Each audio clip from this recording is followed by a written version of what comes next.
Airline Pilot Guy, episode 165. Flight 209er, you are cleared for takeoff. Roger.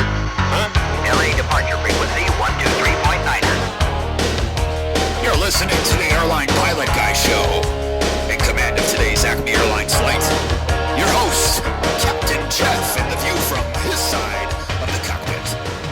Thank you, Tyler. And this is Captain Jeff, your host, broadcasting live from Studio 603 in the Holiday Inn Select Hotel in Panama City, Florida. And joining me today is, of course, from Miami Rick. And, oh, there he is. And I heard something. And also, we have a special guest today, and she's been on the show before Miami Rick was on the show, from Charlotte, the Queen City in North Carolina, Dr. Steph. Hello, everyone. Hello. Great to have both of you with me today. This is an ever-growing panel of experts on this wonderful show. We're going to end up like NPR over here. It's going to be great. I don't know about my level of expertise, but that could be called into question. But anyway. Well, so can all of ours, except for Rick.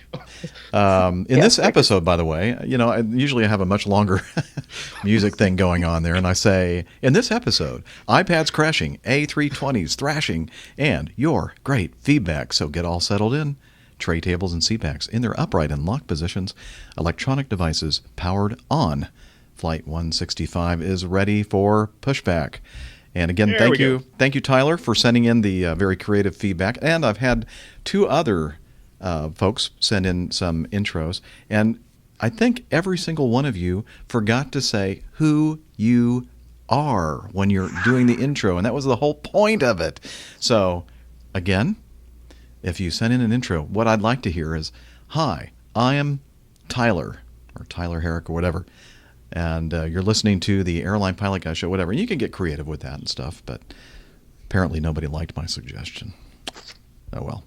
So, anyway, that was a lot of fun. Thank you, Tyler. Really enjoyed that. Okay, so what's been happening with you, Miami Rick? With me, well, as you guys know, well, the guys that follow me on Twitter anyway, I did my recurrent training, actually ended up finishing yesterday. It was the 28th and the 29th. We did the sim out here in Miami, which was kind of interesting because we usually do this out in Amsterdam. And I don't know if this happens to you, Captain Jeff. Well, I guess not because you do your sims in Atlanta. But for us, I've always done my sims in another place, never really separate from where I live. So when I do my recurrent, I get into that simulator mode, which means that you're in the hotel, you do your studying beforehand, then you meet with your sim partner. You guys go out to dinner with the instructor, you guys talk about the sim and all that stuff, and then you go to the sim. But now doing the sim here in Miami basically meant that I was here on my own. The instructor also lives here in Miami, and then my sim partner lives down in South America. So I never actually got to see the guys before the sim. So that was kind of interesting. Kind of threw me off a little bit, but it was good. It was a good sim. Did the usual engine fires, engine failures, depressurization, electrical problems, and some interesting RNAV procedures into Santiago. And I think we're going to talk about RNAV procedures, right, Captain Jeff? I think. I suppose it will come up somewhere in the show. So it was interesting. It was fun. You passed, correct? Yeah, it was just barely. No, I'm just kidding. It was good. It was a good time. It's always fun. I don't understand why certain people they don't like this sim. I actually enjoy it because you get to do stuff with the airplane that you wouldn't usually do on a regular basis. Like we did this one failure where we fly into what's called ice crystal icing, which is this ice accumulation, and that kind of goes into your engines, and the weather radar doesn't pick it up, so both your engines shut down. So for a second, you're actually flying the plane in the blind until the APU kicks in, and it was interesting. So it was good. The good thing is that I passed. Get to go for another 6 months, and yeah, it was fun. Well, Rick, I think it's just because you're weird. I'm weird in a good way. Yeah, exactly. Just keep telling yourself that. So, Dr. Steph, just remind everybody who you are, what you do, all that stuff. Sure. So who I am a physician here in Charlotte, North Carolina. I do have an osteopathic medical degree, but my field that I'm in is called physiatry or physiatry. There is some debate even within our own field as to how you pronounce it. But what it boils down to is that basically I do non-operative spine care. So I work with a bunch of spine surgeons, and I do all the non-operative things. So epidural injections, medications, a lot of work one-on-one with physical therapists. It's good stuff. It's rewarding. In my spare time, I spend all my money flying, and just recently passed my commercial check ride last month. So, yay! There you go. That's the audience applauding. Not sure exactly what I'm going to do with that at this point, but probably nothing. I just, I'm kind of like... You can now fly for hire. I can, but the question is when and for who. How about all my other spare time? So, IPA tours in North Carolina? That's right. I fly, you drink. It's a good setup. That's the slogan for the company right there. There you go. Speaking of IPAs, you're quite a beer aficionado, especially in India Pale Ales, and there are a bunch of nice ones there in North Carolina. So just recently I was watching you on social media, and you were attending what looked like a very interesting festival. It was the Hickory Hops Festival up in Hickory, North Carolina, kind of a smaller town near the western side of the state. Very pretty. I was saying before the show started, our weather was like ceiling of 0, so it was basically like being in a mist the entire time. And this was just last weekend, and you'd think it'd be nicer in North Carolina in April, but it's up and down, and didn't stop us from having a great time and sampling. And there were a whole bunch of breweries there that I've actually never had, and 90% of them were from North Carolina. So that was really nice. Went with a couple of friends, and we had a good time that day. So today I'm actually drinking instead of an IPA, I'm drinking a milk stout made by the Duck Rabbit Brewery in Farmville, North Carolina, which we used to frequent when I lived in the eastern part of the state. So what else about me? I think that's most of it. So, speaking of pint glasses, oh wait, we weren't speaking of pint. We were talking about beer. Good news, I mentioned last episode, the coffee mugs and pint glasses are ordered, and now they're actually being shipped, and I hope to receive them shortly, and I can't wait to offer them to all of you who are interested in having a Acme Airlines coffee mug or pint glass. So we'll be able to raise up our glasses and do a virtual clinking of glasses. And what do you say? And they look awesome, by the way. Yeah. With the that logo is really cool. Yeah. And thanks to Jim Mercado out in Northern California, great designer and listener of APG. Okay, so speaking of meetups, that's where I met Jim in San Jose last year. And speaking of meetups, I had one just yesterday while I was in Portland, Maine. So let's take a listen. Hey there, Captain Jeff here at Ken's place. In Scarborough, Maine. In Scarborough, Maine, and I'm a little disappointed. I have not met Ken. I don't know where he is today. Where is he? Anyway, we're at this wonderful, famous seafood restaurant in Scarborough, Maine, not far from Portland. And one of our APG listeners, Micah, is here, and he picked me up and my co-pilot up. Joey, say hi, Joey. Hi, Joey. There we go. Pardon me, Captain Jeff. First officer. Oh, excuse me. First officer, yes. Are you sensitive about that? Nah, not too bad. Not too bad. I'm not either. But anyway, so we just flew into Portland, Maine, and it was a very short notice kind of thing regarding trying to get a meetup with some of the folks that live up here in this area. And a couple others said they were sorry they couldn't make it, but it was very short notice and they had other plans. So, but Micah graciously spent his time to pick us up from the Holiday Inn downtown and drove us over here to Scarborough. And it's the seafood here is probably the freshest I've ever had. The clams are amazing. I had a lobster roll and some clam chowder, and it's just great. Of course, the best part of these meetups is not the food; it's the conversation. We've been having a great one here. So I thought you were going to say it's the beer. Well, yeah, that too. Of course. That goes without saying. And we've been drinking some local beers. One is from the Peak Organic Brewing Company, and the second one is Sebago 5 Fries Leap IPA. And actually, it was not bad. It's a pretty good beer, I think. thought I it was liked okay. it. I liked it too. I thought it was all right. I liked it better than the Peak Organic, but anyway. So, Micah, Yes, sir. I'm just really You're glad. on. Really glad that you enjoyed it. It's wonderful to be able to have you here in Maine. And I know one of the sad things, and Joe was very concerned, is that the portions are so small. oh yeah, they're just pitifully small. I had to go back and get a lot more. So. No, they're huge. In fact, I think that Joey needed some kind of a lift system or something to bring this whole platter over here to the table. We actually had to pull another table up to make room for all the food. No, not quite that bad, But right here in Scarborough, we're about 5 miles from PWM, right in the heart of the Scarborough Marsh. If you're looking at it on your map, like I always do when I'm listening, I'll pull up Google Maps and look at things. And about maybe a mile from the ocean front, and 2 miles from Old Orchard Beach. So it's a beautiful little area. This is a real traditional kind of Maine place, and I figured you long lost pilots. You're always eating at a pub or a bar. It's time to try something that's a little more traditional. right. We always get stuck at, and I'm not complaining because they're usually very nice. Acme does a wonderful job of putting us up in pretty nice hotels and locations, and it's usually a downtown location for a long layover, and but it's the standard stuff. You don't get out into the, I don't know if you call this the boondocks, but off the beaten path. Local haunts. The local haunts, yes. This is a local haunt, and it's like I said, a traditional place that it's all local people. It's beyond the season. During the season, which will be coming up after Memorial Day, the place will be packed. We wouldn't have even been able to have gotten in. Where all the tourists and people that come down from Canada, up from Massachusetts, and from all over, because you're in vacation land, is what it says in the license plates here in Maine. But I always thought I should write a book called I Work in Vacation Land. That'd be a good one. So, and I should also say while I'm here that we met through the Airplane Geeks.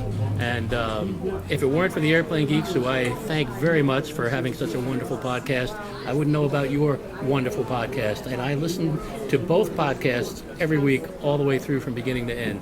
And you do a great job. Thank you, Captain Jeff. Well, thank you. And I listen to the Airplane Geeks podcast. In fact, Micah gave me a button that I'm wearing on my shirt here. The airplane. I'm an airplane geek. So, and I am. And a lot. I owe them a lot because they have me on their show, and a lot of you listening right now probably had never heard of me until I was on their show. So, yeah, I think this aviation podcasting world or community or whatever you want to call it is awesome, and I look at all these aviation podcasts out there as just fellow people, not as competition, but as just brethren and sistren. They are all spectacular, and I only wish I had more time to listen to all the wonderful ones that are there, because I could have them on 24 hours a day and not be bored. Exactly.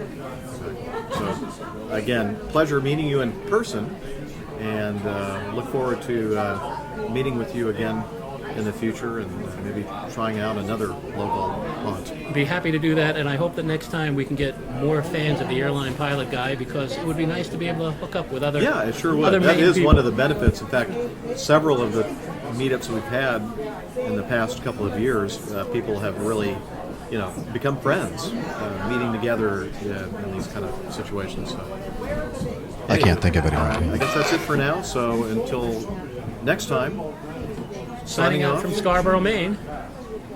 This is your main man, Micah. And Captain Jeff. Joey Burns. All right, there you go. And I was trying to think of some people that I've met at meetups that are now kind of considered friends, and I was at a loss. Can't think of any. I wouldn't know anyone. Yeah. Yeah. Yeah, you know what it's time for?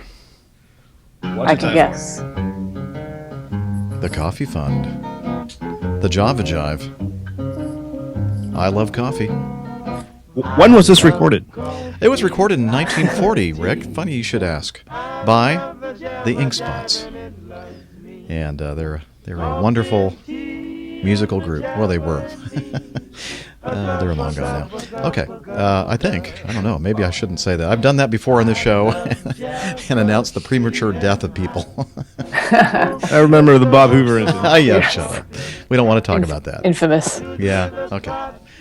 So, while they're singing in the background, serenading us, let's talk about the Coffee Fund. And since the last show, well, first of all, the Coffee Fund is a way for you to get more involved in the APG community and actually supporting the APG podcast, the Airline Pilot Guy Show. And if you have the resources, the financial resources to do so, you can check it out by heading over to airlinepilotguy.com/coffee. And donations to the fund help offset some of the costs of producing the show, web host costs and media server costs and equipment and all that kind of stuff. And not to mention coffee, which is my favorite caffeine, what do I say? Delivery system. Thank you. Or something like that. I am just not with it today. Oh well. I need some sleep. So, since the last show, we have several who have donated via the Coffee Fund Classic method, and among them, Rory McLaughlin, Ricardo Armando Pina Silva, Steve Trumbull, Jordan Decker, let's see, we have Larry James and Ron from Ron's Television Services over there in the UK. You know him, Rick, don't you? Big Ron. Great guy. Yeah. And, I know Ron too. Okay. Hey, Ron. Yeah, and Mike Rogers in Missouri. And so thank you to each of you for your generous contributions. And I have a couple new patrons at patreon.com. And since the last show, 2 have signed up, and that is Andrew Espieg, I'm not sure, and Michael Rausch. So thank you for becoming patrons of the Airline Pilot Guy Show. Much appreciated. If you want to, again, learn more about the Airline Pilot Guy Coffee Fund, head over to airlinepilotguy.com/coffee. Johnny, how much more coffee? No thanks. All right. I forgot to play that at the beginning. Okay, now, finally, let's move on to the news.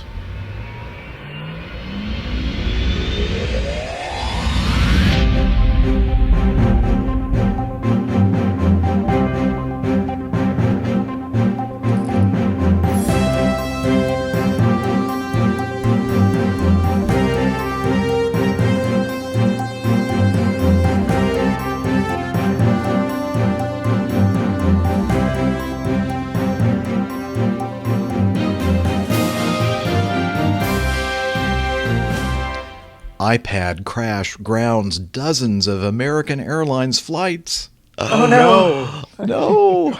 According to... That was almost on cue. It was terrifying. It was, just... Uneventful, yes. Well, okay. American Airlines was one of the pioneers in using tablets, in this case iPads, to replace their flight bags or flight kits with what we're calling an electronic flight bag, or EFB. And they've been doing it for, a couple of years. First Officer Jeff. How long? Yeah, somewhere in here it says how long. But 2013. 2013, okay. And, they were the ones, actually, I think there was another airline that was doing it before American, but American was the first very large airplane to issue these iPads and start using them fleet-wide, or from gate to gate, as they say. And apparently, just a couple of days ago, there were some flights that were either delayed or canceled, and as they mentioned, a couple dozen. So it wasn't like a huge cancellation. It didn't ground fleets of airplanes like many of the news reports said, like, it grounded all the 737s. And I'm thinking to myself, why? Why would it affect just the 737 fleet? Because this is just a tablet, an individual tablet that's not connected to anything in the airplane. And it's just the way we look at our terminal, our airport diagrams. We look at approach plates and arrival procedures, departure procedures. And I don't think Americans is set up to get the en route charts, but the ones that we use at Acme do. So you're saying they're not airplane specific charts at all? That's exactly what I'm saying, Stephanie. Thank you very much. So I was just scratching my head. Why is it that they're saying it was only the 737s? Well, it turns out it wasn't just the 737s. I guess it involved a tailored app produced by Boeing's Jeppesen division, and it's I think, what do they call it? Jeppesen Mobile Terminal Chart Application. Now, many of the other airlines using tablet devices, like Acme using the Surface RT2 or Surface 2 RT Microsoft product, is using another Jeppesen application called Flight Deck Pro, and apparently that was not affected. But apparently, because if you went to DCA and you clicked on the airport diagram or one of the charts included in their app, and if you did that, it somehow there was another like duplicate information in there or something like that, and the software got confused, and then it basically crashed just the app, not the entire iPad. And so many flights had to go back so they can get a Wi-Fi connection so that they could delete the program and reload a new version of the app, etc., to start using their iPads. Now, right now, Acme is in the middle of a verification stage of using these Surface RTs, and we still have our paper documents. The Jeppesons, the manuals, are still on the airplanes. Yeah, it's interesting you say that because we've been ever since we got our 777s back in 09. Our 777s count. All of them, all four of them have the Boeing, I guess, issued EFB, electronic flight bag, which sits on the right hand side and the left hand side of the flight deck. And these are actually part of the airplane. It's not a tablet. It's not a device that's external to the airplane. It's actually built into the flight deck sidewall there. And you have, just like I said, you have all the, you don't have the en route portion of you don't have any en route charts. All you have is, airport charts, departure procedures, route procedures, and your approach charts, that kind of stuff. And then built into that, you have what's called the OPT, onboard performance tool, which is what we use to figure out, V speeds and landing performance and all that kind of stuff. And those are actually connected to you can actually connect those to the flight management system and transfer data from the electronic flight bag to the FMC, the flight management system of the airplane.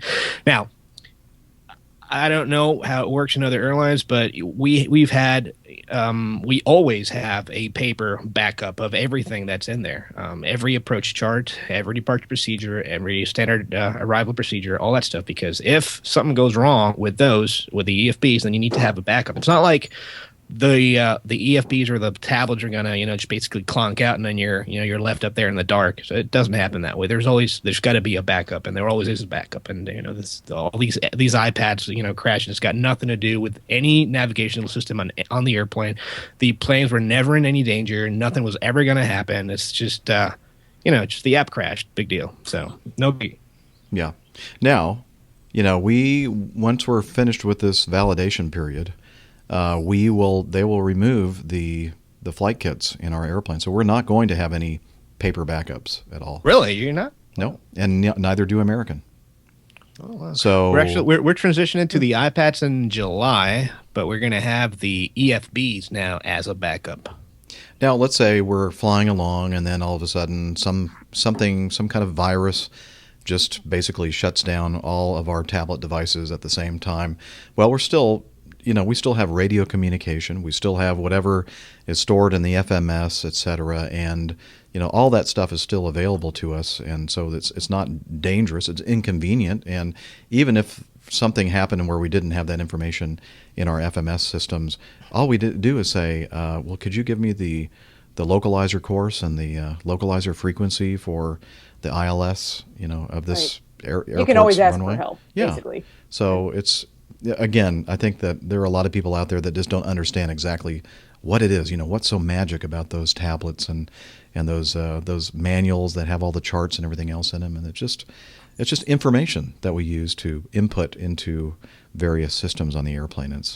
That's all it is. So anyway, but it's I think the first time that any airline using electronic flight bags have had any problem at all. So I'm sure a lot of people are out there going, oh, wow, what about the hackers? The hackers are going to do things, and they're going to hack into the iPads and then control the plane, and speaking of the that, end of life as we know it. Speaking of that, by the way, Acme allows us, if we want, to use a partition of that Surface tablet to do our own stuff on. And my First Officer Joey, the one that you heard in that audio, said he was looking at something. He was surfing the web. He didn't say what.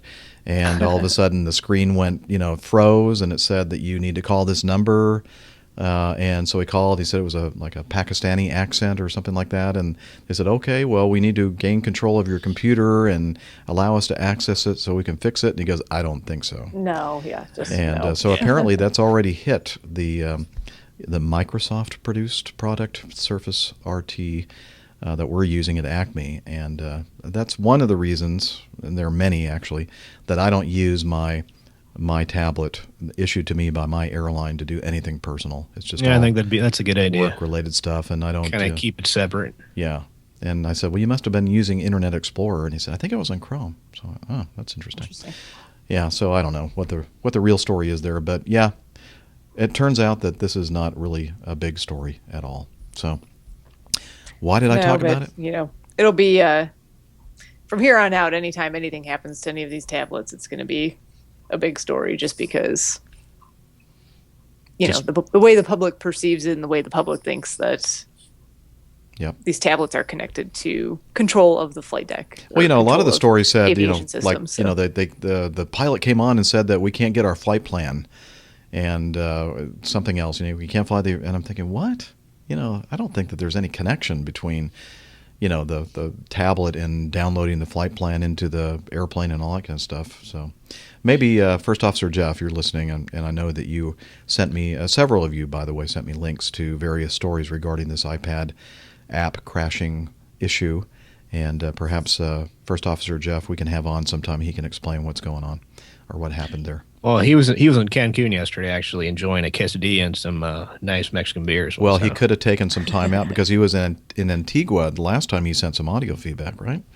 So, Jeff, come on, help us out. Put your pina colada down and call the airline pilot guy show. Okay, so speaking of crashing, this is a little bit more serious. A Turkish A320 at Istanbul on April 25th, my wife's birthday, last Saturday. Hard landing, go-around, engine problem, gear collapse, runway excursion, and major headache for the captain.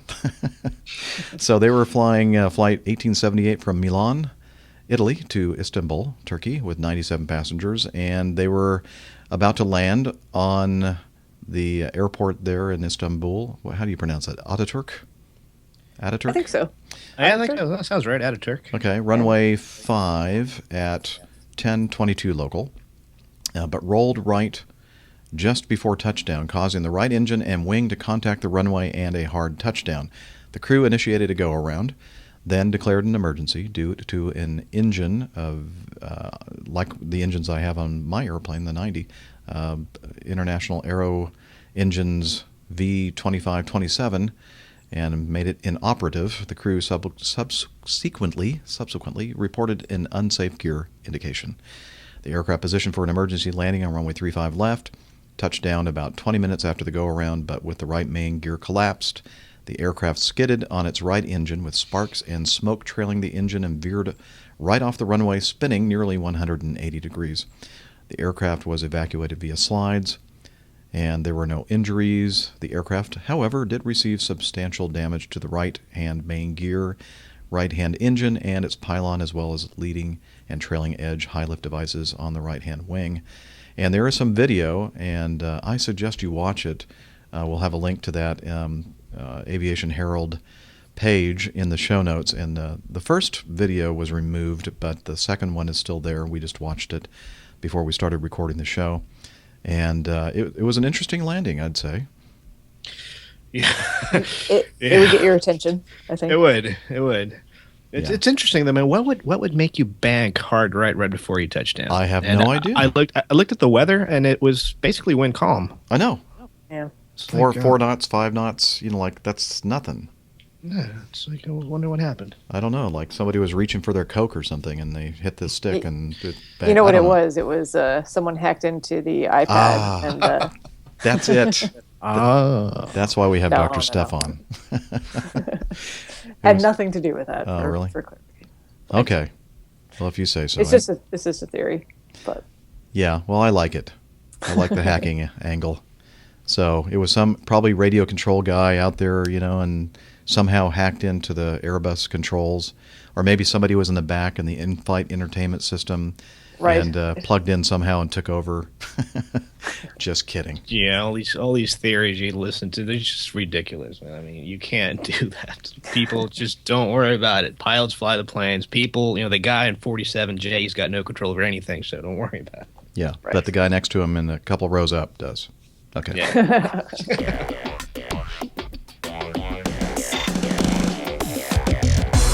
Captain, incoming message.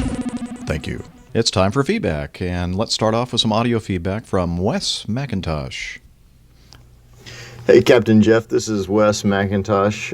I'm a Coast Guard pilot, a HC-144 pilot, which is a military version of the CASA 235. I just had some feedback for you on your episode 163. You mentioned something about your first officer for your trip had canceled, and you got a few replacement first officers, and you mentioned that one of them was the number 1 seniority first officer, and another one was the number 2 seniority first officer, and then I think another one was relatively senior as well. And my question was just, is that relatively common for replacement first officers to be that senior? And I was wondering if that's something that many senior first officers do. Were they on reserve, and do many senior first officers or captains alike bid reserve at Acme Airlines? And is that how they got assigned to your trip, or was it just totally by chance, by luck of the draw, that you got the senior of first officers? Anyway, thanks for your podcast. I enjoy listening, and take care. Thank you very much, Wes. And that's a great question, actually. And, a lot of times we'll start talking about, reserve and regular lines and seniority. And sometimes I take it for granted that you all listening know everything that I know about this system. Of course, I'm still learning after more than 26 years at an airline that uses this kind of system. And of course, it changes over time too. When you get new contracts, the rules change a little bit. But basically what happened there was when crew scheduling is notified that they need to assign somebody to cover certain flights or a rotation or a trip or whatever, they look to see on their list of people that have volunteered to pick up some extra flying, and those would be what we would call regular line holders, ones that already had trips. They're not on reserve, but they just wanted to fill up, like I did on Monday and Tuesday. I flew a trip to Northwest Arkansas Regional Airport, an overnight trip, and got back the next day. And that was just to kind of help fill up the month for me. And I'm not a reserve line holder. I have a regular line, and I just wanted to, put in some extra flying. So that's what they'll look for first. And then if nobody is there volunteering, or they can't use anybody to cover that, then they'll go to the reserve pilots. And there's a certain percentage, and it depends on the airplane and the base and everything else. But I think in general it's somewhere around 10 to 15%. Don't quote me on those numbers, but there's a certain percentage of staffing that they keep as reserve pilots. So they're on call, and they would be the ones that they would go to next. They would look and see who was ready to go out next and how many days of availability they had, etc. So these are the guys with the lower seniority? Yes, usually. It gets really kind of convoluted because there are times when, let's say, the category you're flying, the airplane you're flying in Atlanta, let's say, is way overstaffed. And this is really true for the international flights, because when an international flight comes up for an added crew member, or somebody calls in sick or whatever, it just doesn't. There are only certain times of the day that you're going to probably get called, and there's a lot fewer number of trips, and so when you're on reserve, you don't really get called that much unless you volunteer while you're on reserve to fly something. And I don't want to get into too much detail here because we could talk for 4 hours on how this whole system works. But so in general, they'll look for the people that have regular lines who are requesting extra flying, and if they're legal to do it, based on their seniority. They'll pick the most senior person first and then the next senior person, et cetera. When they run out of those, then they look at the reserves. They send out a reserve pilot to cover the trip. And then there's like a whole list of priorities, how they will move forward in assigning or attempting to assign the trip. And in this case, it was I think it was a 3-day trip I was on, and I ended up having 3 separate co-pilots. And the reason why they had to do that is because their staffing level was so bad or low for co-pilots on the airplane that I fly in Atlanta that they had to break it up into pairs of, like that first out and back, one of those pilots, the number 1 seniority guy covered, or number 2, and then the next out and back, the overnight one, was that was the number 1 guy. And they were people like me who just wanted to pick up some extra time, and the scheduling people looked at the trip and said, okay, we can break this thing into pieces so we can cover it and we'll work. And so apparently by the time the rest of the trip was there, they had enough staffing on their reserve pilot list to cover the remaining portion of the trip. So I know that sounds really complicated, but it is. After it takes some time to learn all this, right, Rick? Oh, absolutely, man. I'll tell you what. I mean, I'll just these guys over at scheduling. I just have to, just give them props and kudos for doing what they do, because it's one of those jobs that's just like it never ends. It's kind of like just working at the post office. It's like no matter what you do, you're never done. Right. Every once in a while, when I go on my flights, I'll go upstairs and check in with the guys, and it doesn't matter if it's noon or 3 in the morning. You always have 3-4 guys in there just working, trying to figure out how to cover this flight, how to cover this guy. This guy's now sick. Now this guy's down here. We have to move him here, and it's only 85 of us that fly the 777. I can't even imagine what it must be like over at Acme with thousands of guys, thousands of variables, and wow. I'm sure it's a huge nightmare. You lost me at the beginning of all of that, but just on my airplane, there are 600 captains on the airplane that I fly in Atlanta, and there are 600 co-pilots, or maybe just under that.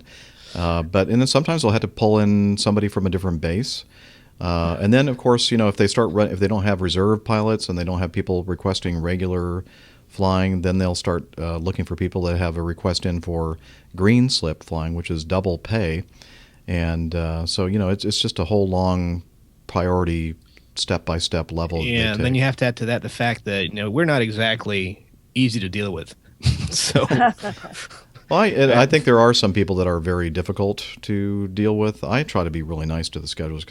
Me too, because I put myself in their position. Right. If I can help them out, and if I'm legal to do it, absolutely throw it my way. But yeah, and at our airline, they make a point when you call the scheduling number and you're talking to a scheduler that everything is being recorded.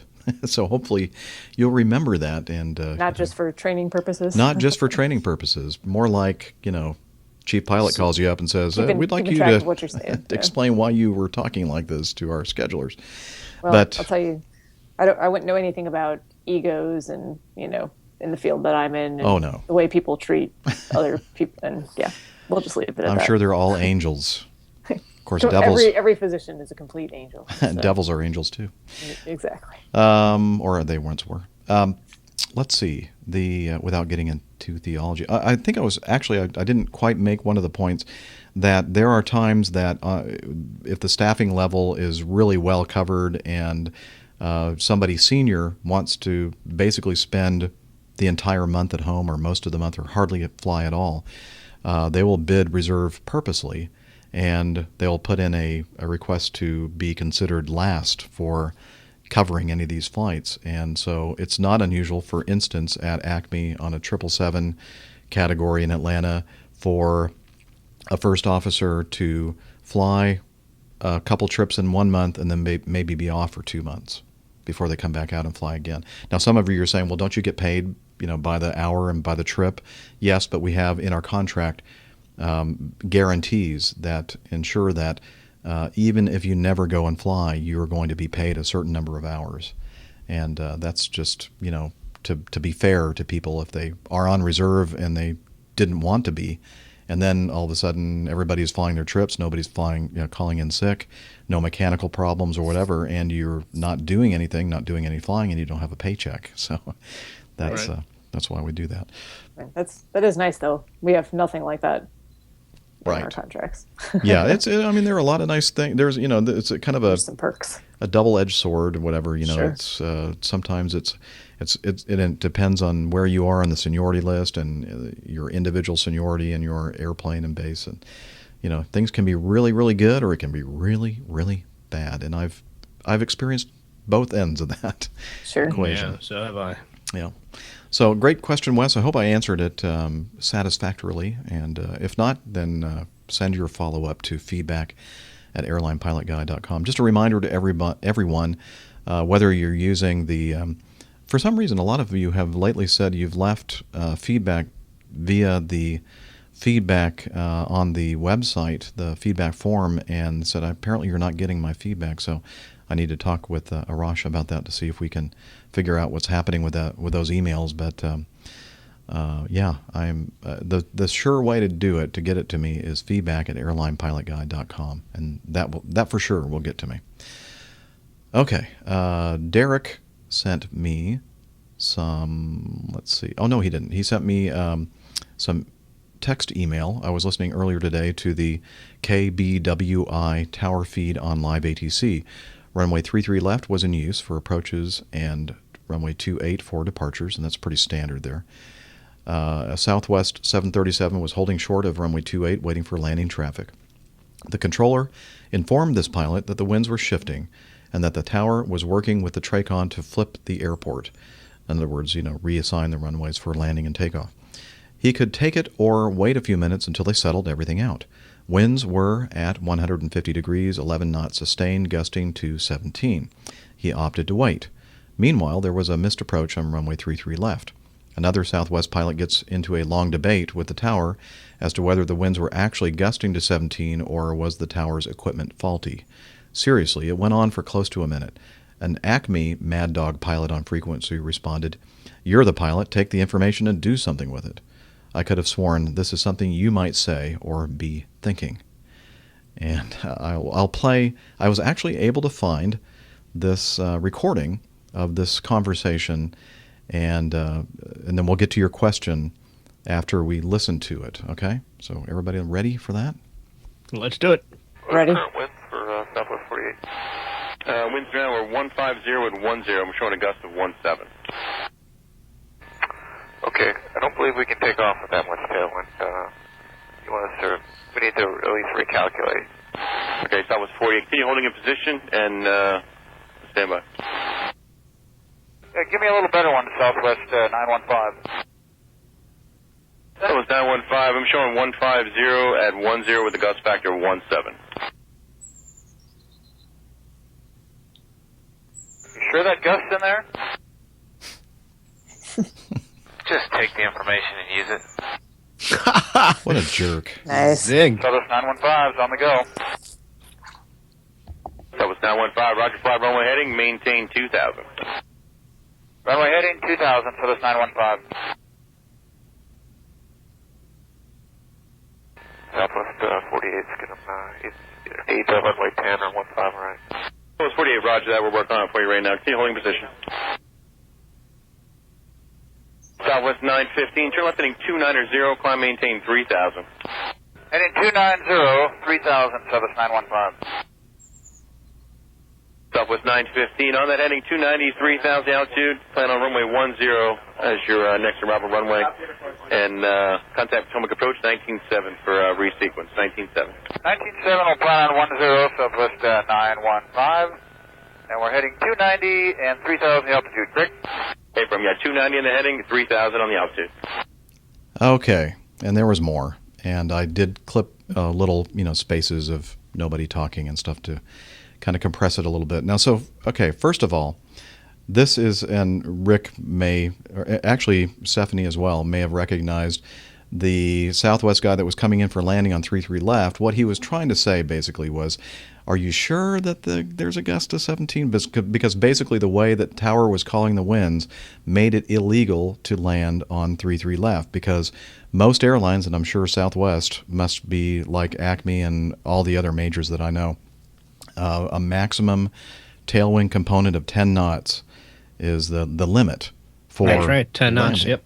And there are some exceptions to that. We fly into some places where, you have like an island that has a big mountain or volcano on one end, and so they'll allow the tailwind to be a higher value. But it's never more than 15. 15 is the absolute limit. But on regular day-to-day operations, it is 10 knots. So they were doing the calculations and realized with the 17 knot gust, with the winds that Tower was calling, they were illegal to continue landing and to that runway. And so he was kind of being tongue-in-cheek. Are you sure that the gust isn't? Or, he started off by saying, can you give us a better one than that?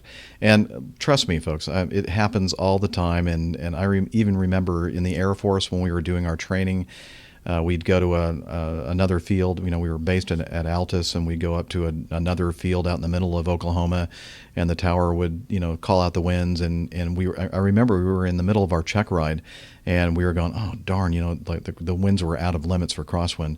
And the instructor says, hey, Tower, I think it was Clinton Sherman, could you give us those winds again? I forget exactly how he said it, but basically he was trying to say to the Tower, could you this time transmit winds that are actually within our limits? Right. And basically, like so the momentary one that is just Right. fine. Don't worry about what it's been before and after. Just wait for it to be okay, and then Yeah. tell us that, and then we'll just continue. And so basically, either the Tower controller wasn't picking up on that or something. And then the comment made, and I don't know exactly who made the comment. It could have been an Acme Mad Dog pilot. I think if my co-pilot said that, I'd look at him and like, don't be a jerk. And that was just a jerk comment on the radio. It was. And It I really would not have said that. I mean, I when I heard that, I went, oh, you idiot. Don't you? Because apparently that guy in the Mad Dog wasn't understanding what he was trying to say as well. He was trying to say, come on, give us a wind that we can work with, get the thing, and then you can turn the airport around and blah, blah, right. blah. So finally don't make he us said, get resequenced. yeah, and that's why he finally said, okay, Southwest 915, it's going around. And so it turns out I did the math and the whole thing based on the actual runway headings and everything else. The guy that was originally asking about the winds and whether or not they were going to be legal, he didn't think they would be legal. They would have been. It wasn't quite a 10-knot tailwind, but safe. And that's a really long runway too, the runway 28. So it wouldn't have been a big deal. It wasn't illegal, but they were eventually going to have to turn the airport around because the winds were continuing to shift that day and increase in intensity. So, that was the right thing for the, and I guess, and it had been like that for quite some time. And I think the people in the Tower were just kind of waiting as long as they could, trying to postpone the inevitable, that because it's a big hassle for them to, make the landing and takeoff runways different. And they have all these airplanes that have already taxied out, and it's just a. And this was at Baltimore, correct? Yeah. Mm-hmm. Yeah. Okay. Yep, it was. So, anyway, Derek's question: as a pilot, either preparing for departure or on an approach, do you have the authority to reject an assigned runway because of crosswinds? How does that work? Yes, we are the final authority, whether or not we take off or land. And we get as much guidance as possible from, unless, of course, Tower says the runway is closed, then we can't just say, well, we're going to land on it anyway, unless it's an emergency and we use our emergency authority. But in this case, when Tower presents the facts, it's up to us to know what our rules are, our limitations are, and whether to proceed or not to proceed. And I can tell you that there were several airplanes before this whole incident that were landing on that runway when the winds were technically out of limits. Right. So, well, the magic word is always unable. Right. Exactly. If you can't do it, just unable. It's a good question, and yes, we basically the buck stops here. With ultimately the captain. But modern crews will discuss this as a integral crew and come up with a good solution. And of course, the captain always has the final authority, just the way it works. So that's it. Anything else to add on that one? No. Well, I just wanted to say that. Wind is a huge factor, whether you're taking off or landing. And for us, every time we are flying into an airport that we've actually never flown into before, or it's a tricky runway or a trickier approach, we'll always do a landing analysis just to make sure that we can stop obviously on the runway, and just be mindful of the fact that the airplane is going to stop on there. And it's if the runway it's super long and that you're gonna be able to stop in it, obviously you want to have the Tower tell you that the wind is it's illegal wind to land with, because if something does happen, then the lawyers are going to come back and tell you, well, the winds were obviously out of limit. Why did you take the landing? So that's why. I mean, I've said this before. When you fly, you always have to think like a lawyer. Just always CYA, because if something goes wrong, then they're gonna. It's your ticket, it's your license, it's your career. So just don't take chances. If you don't, never take chances. Really, always do things by the book. And if you're uncertain of the performance of the airplane, always do your calculations, and just make sure you're always on the right side of the law, because at the end, it's your ticket. Yep. I always think when it comes to these kind of decisions, okay, what kind of questions are they going to ask me at the Accident Investigation Board? Exactly. Why, Captain, didn't you choose the longest run? Why did you accept an intersection departure? Well, because it was legal. Yeah, but wouldn't it have been better, especially now we have hindsight, if you had used the full length of the runway? Well, yeah, I guess it would have. I never accept intersection departures, ever. Ever. It was funny. There's this where was this airport located? I forget where it was, but like the runway available from the intersection was something like 9,700 feet, which is plenty of runway, and then the entire runway was 12,000. So even if conditions were optimal, I don't know. I don't have a crystal ball that tells me what's going to happen. 15 minutes from now when I'm actually taking off from the intersection, if something goes wrong, and I'm hoping that it hadn't. So it's just right. I don't know. It's just I guess if it gives you that uneasy feeling, you should go with that uneasy feeling, and always err on the side of caution. So absolutely. And like you said, err on the side of being legal. So yeah, I'll always be and on the side of being legal. that's the rub. That's the rub. And the lawyers are out there, and they're going to find somebody to hang it on, and I just don't want them to hang it on me. Exactly. But Richmond is a good example of this kind of conundrum sometimes, because the runway that's right next to the terminal, so it's a very short taxi out and taxi in after landing, is the short runway. And when they have both runway, they've been doing some work on both of the runways, so it's been a while since both of them have been available. But the long runway, especially when they were taking off to the northwest, is quite a ways to taxi out, so it adds another 10 minutes or so to your time. And a lot of times it's very tempting to take the short runway. But then I always think to myself, yeah, but what are they going to say when we have some kind of an abort situation and I didn't get on the binders fast enough or hard enough and we go off the end of the runway? They're going to ask, well, why did you choose that runway? Why didn't you choose the long one? So exactly. Yep. All right. And that would be a good time for this. That's what she said. Okay. I was thinking, I was like, should I say it? Should I say it? I knew it. That's why I played it. Okay. Daniel Sinico sent some feedback. He says, I never told you before that I was born in Brazil for the first 22 years of my life. He's now in Italy. I was born in a city near Campinas. Is that right? That's where I fly into all the time. Campinas. Yeah, where sometimes Miami Rick flies into. I share this video made in the Air Force Academy where I served from 1993 until 1995. Hope you all enjoy. I'll play just a little clip of this. Decolagem autorizada.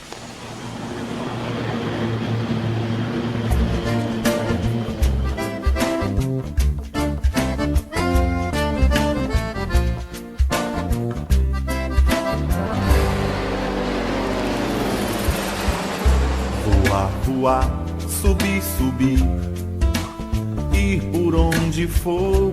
And what are they saying, Rick? I heard fly, fly, climb, climb. Oh, okay. So you know Portuguese as well. It's very similar to Spanish. So yeah, kind of. Okay.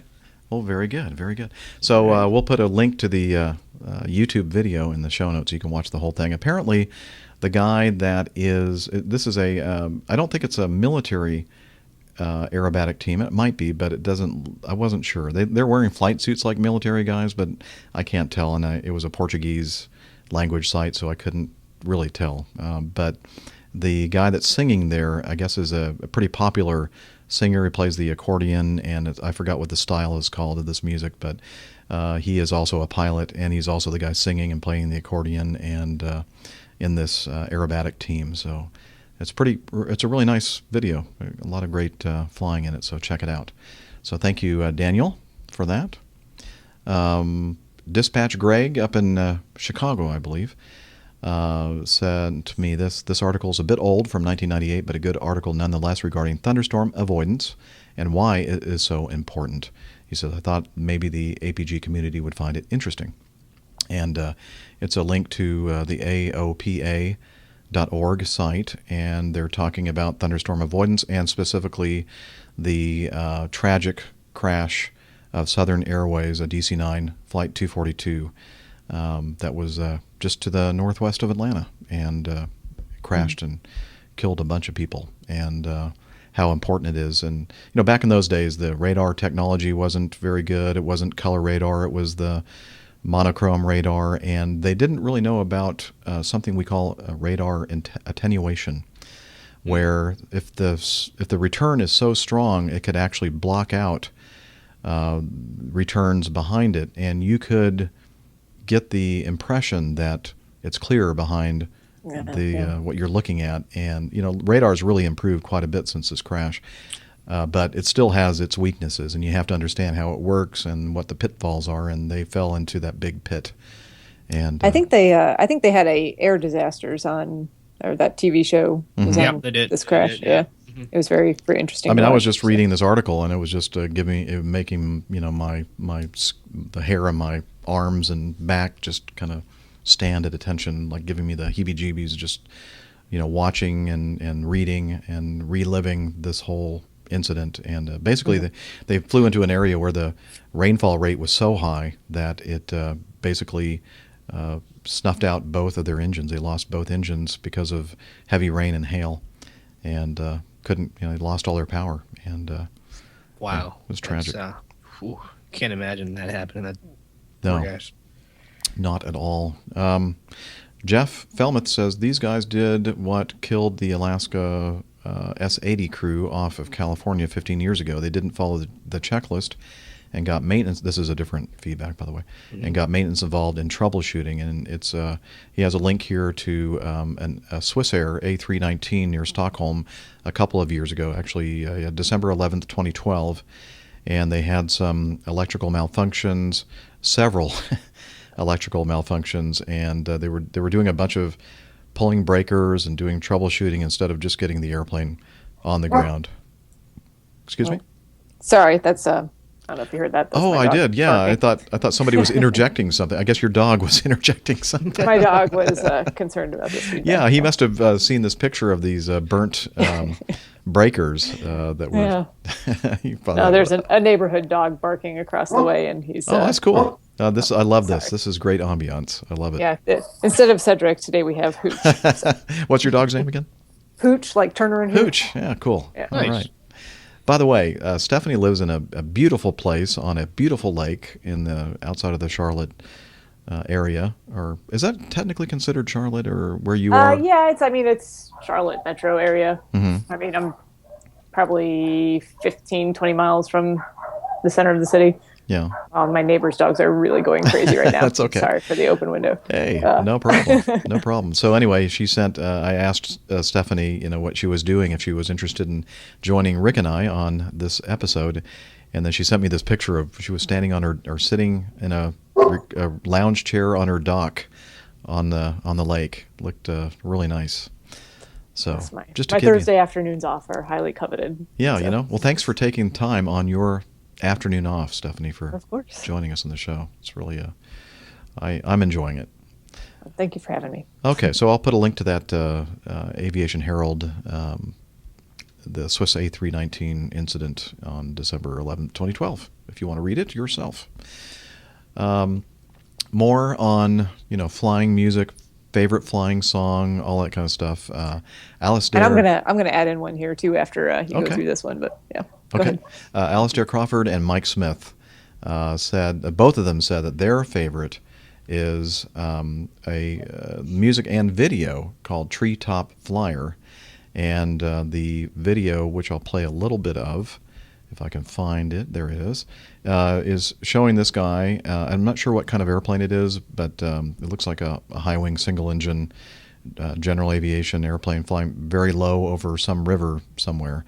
And the music in the background is Stephen Sill's Treetop Flyer. You got to watch the video though, because the music's great, but the video depicting him, banking it up 45 degrees, 60 degrees, and low to the ground, going along this river. It's really cool. He's actually very low. Don't pay taxes 'cause I never find. Did you guys watch the video? I have not watched this video yet. Oh, you need to. It's pretty cool. All right, so that's enough of that. So I don't. That's a nice tune, though. I like that. Yeah. Oh, here, let me play a little bit more of it. I love my aeroplane, but she got style. I'm a treetop flyer. I like it. That's a great song. I like that style of music. Yeah, me too. I'll fly any cargo that you can pay to run. Sounds like Rick's There you go. Yeah. Sleek pilots, they just can't get the job done. You got to fly down into the canyons. You'll never see the sun. There's no such thing as an easy run. Oh, treetop flyer. That's Treetop Flyer by Stephen Sills, and you can find it on Google Play, Amazon MP3, and iTunes. I have to go get that one. That was nice. Oh, yeah. And I'm sure that Google will flag that, and they'll have some kind of copyright violation. Oh, well. I was trying to remember. You guys had discussed a Rush song previously. Mm-hmm. I can't remember which one now. I think which one? Wasn't Countdown? Yeah, it was Countdown, yep. So I always think of YYZ as being an aviation song, even though there's no words to it. Mm-hmm. But YYZ is the identifier for Toronto Pearson International Airport. Yep. And the introduction, if you listen to is it either the bass line? I think it's the bass line, but it's YYZ in Morse code. So. Oh, that's cool. Yeah, I think I talked about it on an earlier show. It's been a while though, so thanks for reminding us. That, but that's one of my favorites. Yeah. I always think of aviation stuff when I hear that song, even though it's not. There's nothing else in it that would identify it as an aviation related song. But. And if you really didn't know that the bass line was doing the Morse code for Pearson, you'd Toronto. have no idea. Yeah.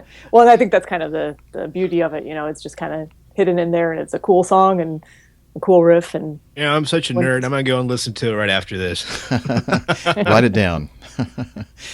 CJ, the C-130 pilot, writes. He sent me this link to theguardian.com. You're very, very funny, CJ. It's an article about a record-breaking clock invented which only loses a second in 15 billion years. That's pretty accurate. And so somewhere in the article they talk about the clocks tick at different rates depending on altitude. And then he writes, does this mean that airline pilots age faster than most people? I guess maybe it does, although we're not really that high off the ground. There's something to do with speed instead of, this has to do with, and I'm going to get this relativity, totally wrong. I think. Exactly, but someone's going to write in and tell me I got this completely wrong. But it has to do with the theory of relativity and how fast you're going. Your clock will move at a different speed relative to someone who's stationary on the ground. So, I think it has to do with gravity more than speed. Is it gravity? I could be really messing this up, but there's something to do with it. I think it is speed actually, and not specifically gravity. But in fact, the movie Interstellar, that's kind of a big theme in this because they go out and they're so far away and they end up getting into. Well, you know what? Because Rick, I thought the faster you got to the speed of light, the more time slows down for you relative to everyone else. And I may have that backwards, so don't. Yeah, you know what? It might have something to do with both gravity and, of course, all these scientists out there are going, oh, okay, they're already typing. You guys are no wonder you guys are airline pilots. I can hear another. I hear the little keys typing. Oh, you idiot! I know. What's wrong with you people? Yeah, totally. So there's some kind of a scientific principle it has something to do with. So I don't know. I looked in the mirror and maybe I am aging faster. Not to mention the exposure to UV radiation and dry air and all the other wonderful things. And airplane food. Yeah. And is that like hospital food too? It's they're related.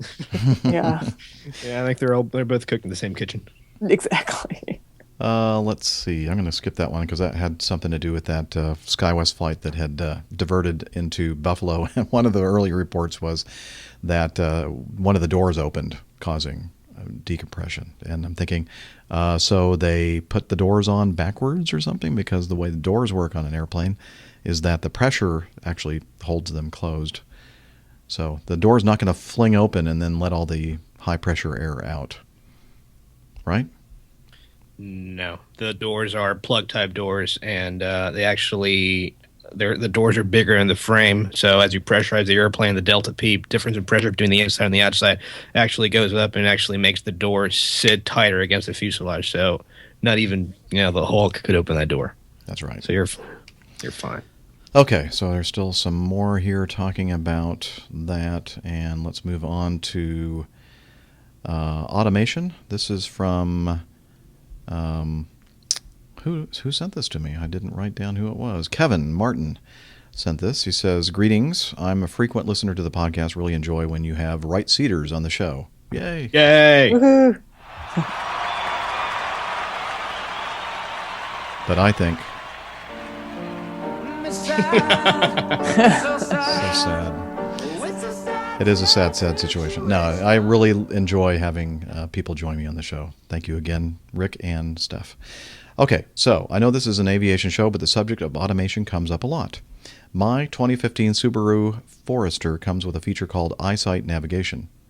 It has two cameras that sense obstructions. Cars that swerve in your path, it will automatically put on the brakes. The throttle sensor in a car in front, the throttle sensor senses a car in the front and brakes automatically. I'm not sure exactly if I'm reading that sentence right or not. I think there's a typo in there, but that's okay. It's not quite the Google car, but could be. You still have to have some common sense, of course. I really enjoyed the show. I have attached a picture of the EyeSight Now nav. My favorite song is Tom Petty's Learning to Fly. Yeah, we've talked about that one. And Pink Floyd song, it's right on the mark, though. Thanks. Really enjoyed the show. Tailwinds. And let's see, I have a current picture of conditions at Minneapolis. So, again, this is, I've already forgotten who that was. That's Kevin Martin in Minneapolis, Minnesota. And he has a picture of the EyeSight system on his fancy Subaru. So that is pretty cool. Well, I mean, I'll jump in here with my thoughts on car-related automation. And I'm not a big fan of it in the car either. I'm very skeptical and suspicious of people who don't want to be in charge of whatever vehicle it is they're driving, whether it's a car or an airplane. I just think it's going to lead to bad things down the road that probably we can't even foresee. So, oh yeah, absolutely, not a big fan of it.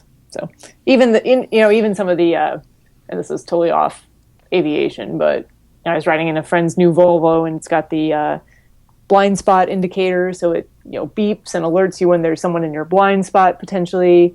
It actually makes a noise when you drift out of your lane, and it actually has a camera or something that's watching you through the mirror, and it can tell if you're starting to doze off, which is probably not a terrible thing, and will also beep to alert you to that. But I'm like, what happened to, using your eyes and ears and looking around and knowing what's going on and being alert and aware of all of these things? And I think it just lulls people into this false sense of, everything is fine and my car is just going to alert me if something is going wrong and I don't have to worry about it anymore. So that's just my 2 cents. What happened is exactly what happened to all those pilots that disconnect the autopilot at minimums. Exactly. But, I guess, so it's a fine line, right, between a really true safety enhancement and a way for us to get so lazy that we're not paying attention to anything. Sure. I mean, I'm all for safety enhancements, but I think it's just, I think for a large, it's probably not a majority, but there's quite a few people out there, and I know several of these people personally who, transportation is just a way to get from point A to point B, and there's no... there's no joy in it. I think of it. There's no joy, and there's also no continual learning. Like every time you're out on the road, it's a chance to practice your skills, a chance to practice your driving skills. Every time you're out in an airplane, chance to practice your flying skills, your stick and rudder skills. And people don't look at it that way, and I think that's what leads to people having problems and accidents and incidents and things like that. So just my 2 cents. Absolutely. Please remain seated with your seatbelt securely fastened anytime the seatbelt light is on. Speaking of safety. This is from an audio feedback from Kevin. Speaking of Minneapolis. Greetings, Captain Jeff. My name is Kevin. I'm from Minneapolis. I'm a frequent listener of Airline Pilot Guy and almost a frequent flyer of the Acme Aerolinus Coyote. I had a question on automation, or just your thoughts. Automation has now gone into the car industry, and I have a 2015 Subaru Forester. This is actually the audio feedback, apparently, that went with that previous thing. So thank you. Thank you for here. Let's listen to what he had to say. That has eyesight navigation. Yeah. And it has cameras that detects moving traffic, cars, and such, and will automatically brake. And it works in cruise control. So just a thought on that. It's not quite the Google car, but you still have to have common sense. I did send an attachment picture of what that eyesight looks like. And I know there's YouTube links on eyesight. But I really enjoy the show when you have your right-seaters, such as Miami Rick, the last right one. Here. So, tailwinds, no crosswinds. Love the show. Thanks. Thank you. Sorry, Kevin. I didn't realize that you had sent in the speak pipe as well as the other one. So, just not organized today. Sorry, folks. Ken Kranz. Let's see. I don't remember exactly. Oh, from Long Island. Big Data Ken. Okay, here we go. From Long Island. Says, not sure if this is something too far outside of your typical subject area, but from a general aviation standpoint, ForeFlight has just announced a web-based flight planning tool that works in conjunction with their iPad-based ForeFlight app. The article posted on Sporty's Pilot Shop indicates that you plan your trip on the web and it automatically syncs to your iPad. I've signed up for the beta. I use both ForeFlight and FlyQ ESB. In the case of FlyQ, the flight planning is done right on the iPad device, which makes it very convenient while on the go. Currently, ForeFlight forces you to enter your source, destination, and waypoints in a search box. In addition, FlyQ has a nifty wind optimizer. It allows you to see what various flight altitudes do to your time en route and fuel consumption. Once I gain access to the beta site, I will write up a head-to-head comparison. Out of the gate, one disadvantage I can foresee is that you need access to a network computer in order to plan your flight. That said, the iPad can be a bit limiting. I can imagine that there are more options and usability enhancements with the web-based ForeFlight as opposed to the iPad-based FlyQ app. At the time of this writing, I do not have access, so I can't render a verdict. And he has a link here to a news article regarding this news he was talking about. So, Steph, do you use ForeFlight? I use ForeFlight. I'm actually trying to find that feedback right now, and for some reason I can't find that. There were a couple from Ken in here, and I clicked on two that were not the correct one the first time, and I don't know where that one is. Okay, but I have not used the other one, which I think he said was FlyQ. Mm-hmm. I'm not familiar with that one at all, so I can't speak to it. But I do like ForeFlight for what I do. Basically and my biggest beef with ForeFlight is that, you have to download a lot of the things before you actually get off the ground. So you actually have to put, some thought and planning into everything. So you have to have any map for anywhere you're going to be, whether it's your sectional or a low en route chart or something like that. You have to have it basically preloaded in there before you take off, because once you're out of cell service, you're not going to get access to that again. So it needs to already be in there. But what was his initial question? I was trying to look for it while you were talking, and now I can't remember. He was basically question. saying that it wasn't really a question. It was just saying that, for the users out there with ForeFlight, they have this new flight planning capability through it's a beta through the web, and he's going to check it out, and he's going to give us a full report when he actually has some experience with it. Yeah, I'd be curious to know how it works, because I really do like, and then Garmin has a similar app as well, and I know people who like the Garmin version, but I like ForeFlight specifically for its flight planning capabilities. I've not used the online, like on the computer online version of that yet. I usually just do it on the actual app. But you can basically put in your flight plan and file it from the app, and then go from there. It's pretty simple. So that is amazing. I feel like I'm so far behind everybody. I'm still the guy calling 1-800-WX brief. Oh no, I never call them anymore. Everything's on ForeFlight or Duats.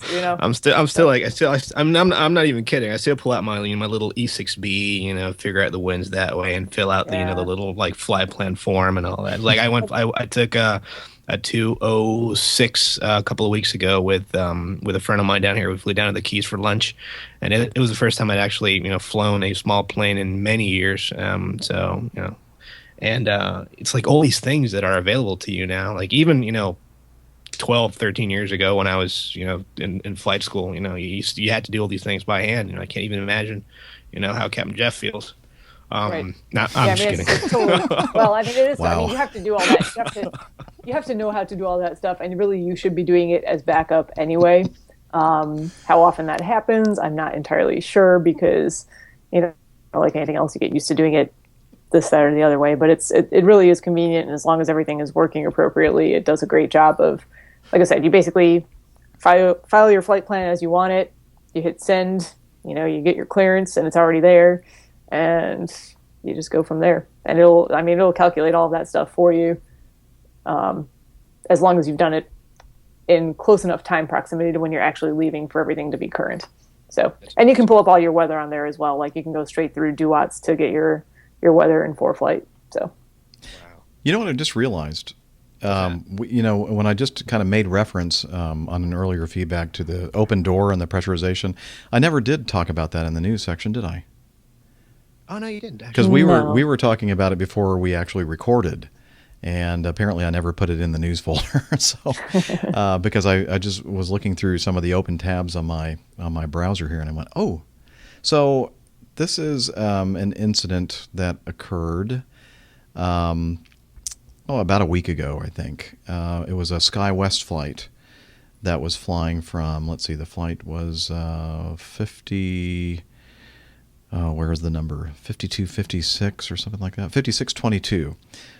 Regularly scheduled flight from Chicago O'Hare to Bradley International. No, we did talk about this. We did? I don't think we did actually on the show. Oh, now I'm confused. I'm sorry. Go ahead. Maybe we did. I don't know. So what's the verdict? Did we talk about this or not? Because I was remembering we were going to talk about the rate of descent and all that kind of stuff. And yeah, I don't think we talked about it on the show. No. Oh, well, you guys should have been there listening to the podcast right now. You should have been here before the show when we were talking about this.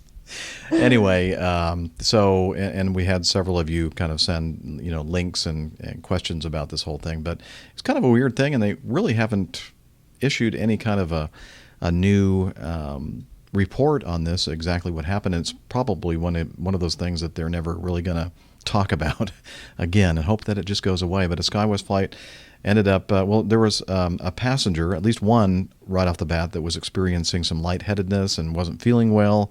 And a nurse on board went over to see what was wrong with the passenger. And then several other people, and then I think the passenger actually went unconscious. And then two others, I think, behind her were kind of feeling bad, and they lost consciousness as well. And then even the nurse said that she was kind of feeling lightheaded. But once they got oxygen on this passenger that went into unconsciousness, they came back and started feeling better. And so so are you okay? No, you're right. Now that you're talking about, we did not talk about this. Rick just fell unconscious, I think. Don't worry. I just got my oxygen supply back. Okay, good.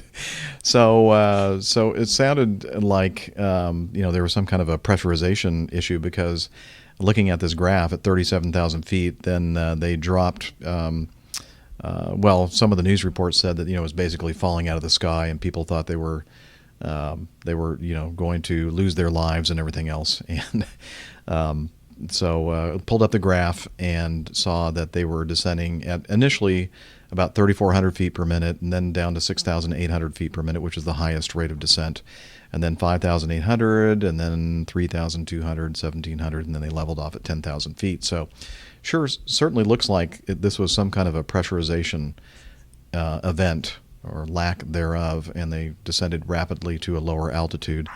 And but no mention at all in any of these reports that the oxygen masks ever came out. And the airline is saying that, oh, no, it wasn't a pressurization problem, and everybody's okay. And so the the jury is out, I guess, on this. And so I was hoping to say that we know what happened, but we don't.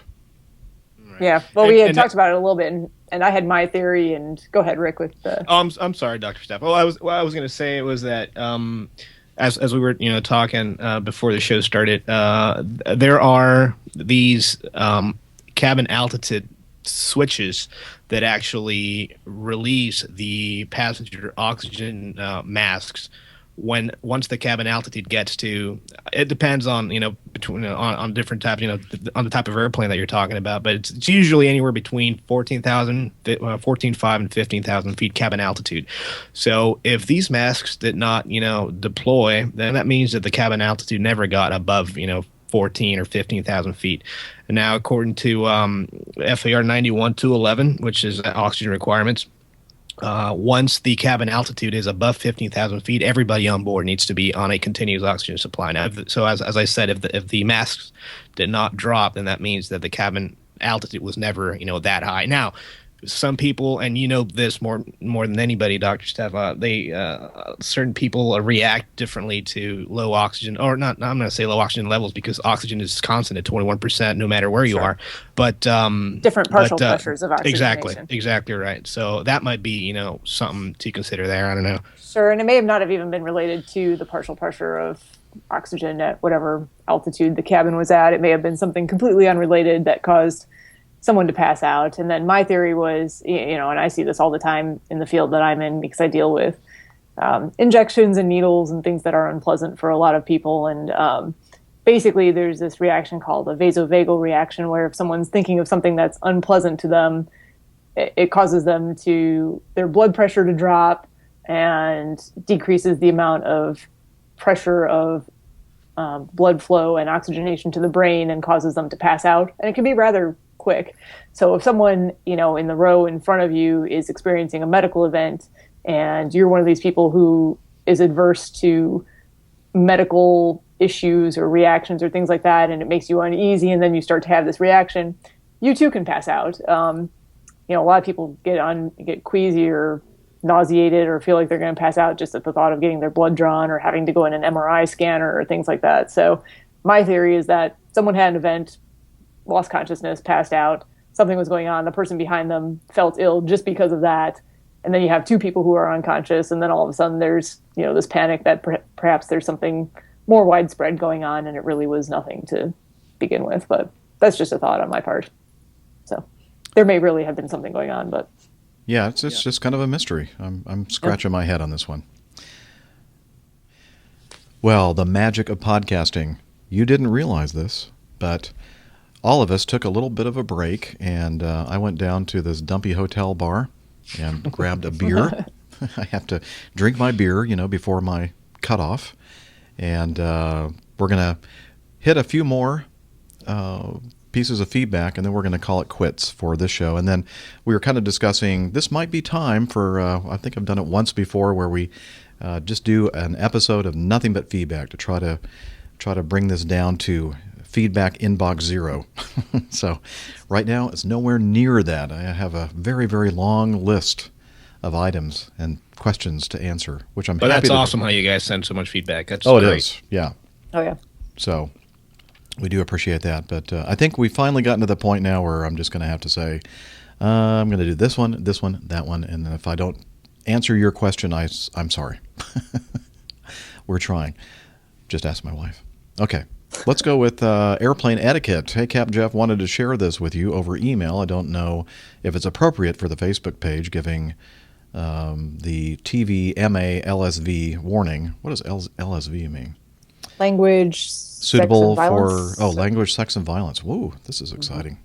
Anyway, it's a snippet from the FX TV show Legit, and it has comedian Jim Jeffries talking, or his take on seating etiquette. Not quite sure what you'd call it, really. And then he has a bunch of images from this and some what do you call that? Screenshots or? Yeah, but the text at the bottom. What do you call that? Subtitles. Captioning? Or captioning. There you go. And so we'll kind of go through this whole thing. And it's talking about airplane etiquette. And this is something I do have to deal with occasionally when I'm deadheading or I'm traveling in the back of an airplane, non-revenue travel or whatever. And it involves somebody sitting down in that middle seat. And the guy's looking down. He says, he's been fighting this armrest for 20 minutes. But now, and then I guess there's some kind of a fight going on or something. Mommy, the lady man is being mean to the angry man. The lady man. The lady man? Which I guess, I'm not sure who the lady man is in this picture. And then he says, why are you such a bad word? And so we're going to skip that part of it. And so they're kind of fighting over who gets the armrest. And he says, first of all, he's kind of explaining the use of this very inappropriate word, saying that in certain countries that's just common. But anyway, that's beside the point. And they start getting to the armrest issue, which is what this fight is all about. And he says, you don't know plane etiquette. Window gets an armrest and a wall. Middle gets 2 armrests.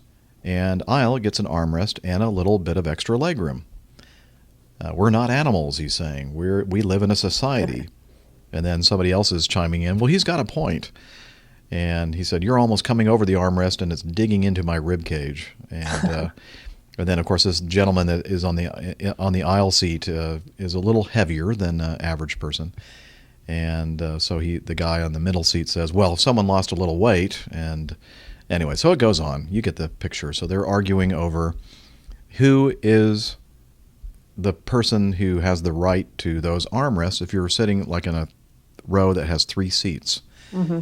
And a lot of airplanes are configured that way, right? They have the aisle, middle, and window.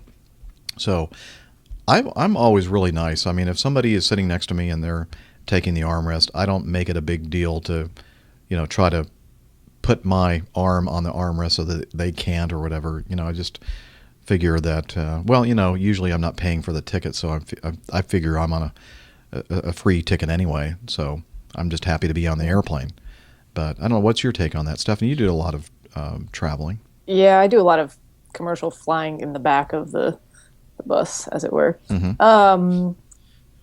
Typically I have a window seat, and I kind of agree with whoever was trying to explain it, somewhat fairly, that if you're in the window seat, you get the wall and that armrest right next to the window. Whoever's in the middle, I think they should have both those armrests, because what else are you going to do with your hands? And, not to put any bad thoughts in anyone's minds or anything.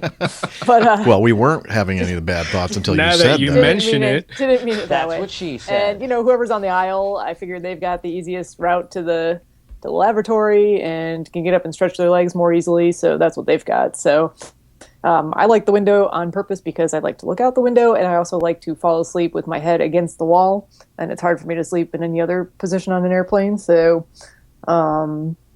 I care very little about that other armrest next to me. So plus, it's just not worth the fight. Like, it's really not. No, it's not. It's so petty and silly. And yeah, I love it how we all turn into kindergartners when we're back there. No kidding. Seriously. No kidding. I don't know how flight attendants deal with some of these issues. It's so bad. Yeah, I've seen some of these 5-year-old, 6-year-old behaviors up at the gate and gate agents. And the gate agents not always innocent in these things either, I should add. Mm-hmm. In fact, we just witnessed something the other day, or I didn't. My first officer, Joey, did. It was one of our special passenger service agents talking to a passenger. He thought she was being very rude and very inappropriate. And I've seen cases where, gate agents don't even look up and look the passenger in the eye. And, it's just, I'm thinking, this is not the way to render, passenger or customer service. But anywho, what's your take, Rick? Just what I said. I mean, we all turn into kindergartners when we're back there, and I feel exactly the same as Dr. Steph. The guy in the window gets the window, the beautiful view, and the armrest by the window. The guy in the middle gets the 2 armrests, and the guy over the aisle gets the 1 armrest, and the cleaner air, I guess. I don't know. Just the way it should be. I don't know. I'm lucky because I don't do a lot of traveling in the back of the bus, and whenever I do deadheading, the company always puts us, up front, and we all have, our own, 2 armrests, and we don't have to deal with that stuff. But that's nice. But yeah. Yeah, you're such a snob. The other thing I see too is I really hate the disembarking procedures that I don't understand why people can't just do it orderly, row by row. Mm-hmm. Like everyone jumps up all at once and tries to fight and get ahead of other people. I'm like, really? Like, I just don't understand. Like that to me makes no sense. Like, just wait your turn, collect your belongings. I mean, like if you have like like the flight was delayed and you have like a legitimately close connection, sure, I could see run that. for it. Let everyone know. Most like, people hey, don't. I got to run. Yeah. People will be understanding for the most part, I think. I But, agree. if it's the last flight coming in for the night and there's clearly no other flights going out, which I see all the time because I'm usually taking that last flight back. It's like, I understand people want to get home and want to get back on the road and whatnot, but so does everyone else. Just be patient. Just wait your turn. When I fly in the back, I always have this kind of music in my head. Right. Because I'm living in the old, the 60s and the golden age of flying. All dressed up. Excited Platforms. about where I'm going. Yeah. Bell bottoms. It is such a good time to kiss. It is such a good night to dance. It is such a good night. I'm sorry, I just wanted to have an excuse to play that. Play that song. I like it. Okay. We received, while we were talking on the show, we're going a little bit out of order with some feedback from Alex. And Brother Rick there, man, take it away. Yeah, we just got actually a live message from Alex from Down Under, and he goes, good morning, Rick. And I'm sure he meant good morning, Captain Jeff, and good morning, Steph. With all the technology in aircraft now. What's that? But he didn't say that. Well, then he goes on, with all the technology on aircraft now, when you drop the landing gear, and you have all 3 green lights, is there any warning to tell you guys on the flight deck if one or more tires have deflated or are flat? And how do you as pilots handle this situation before landing, especially, say, if it's one or both of the front landing gear tires? Told you time difference is a killer, exactly 12 hours ahead. Say good day to everyone on the APG show. Thanks, off to work soon. Talk to you soon, Alex. Thank you, Alex, for the question. Yeah, thank you, Alex. And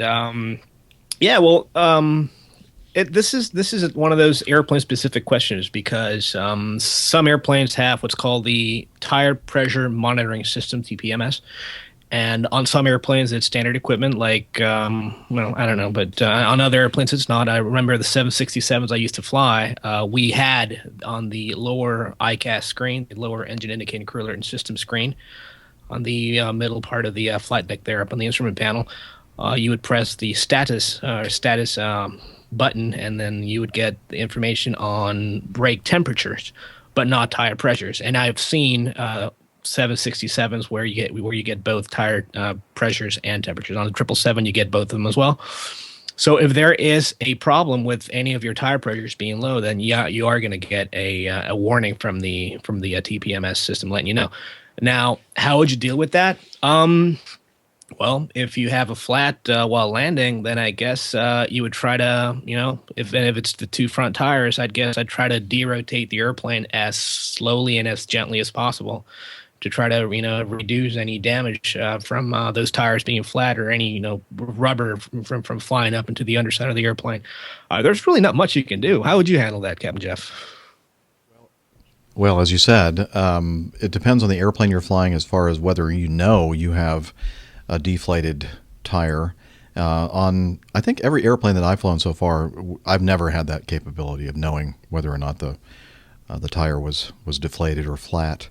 And I believe, without referencing the quick reference handbook, that we would just proceed as normal, with the landing gear extended and just hope for the best, I guess. I don't know. Yeah, really. There's really nothing much else you can do. No. And actually, I'm looking at the QRH here, and there's nothing on tires being deflated. Right.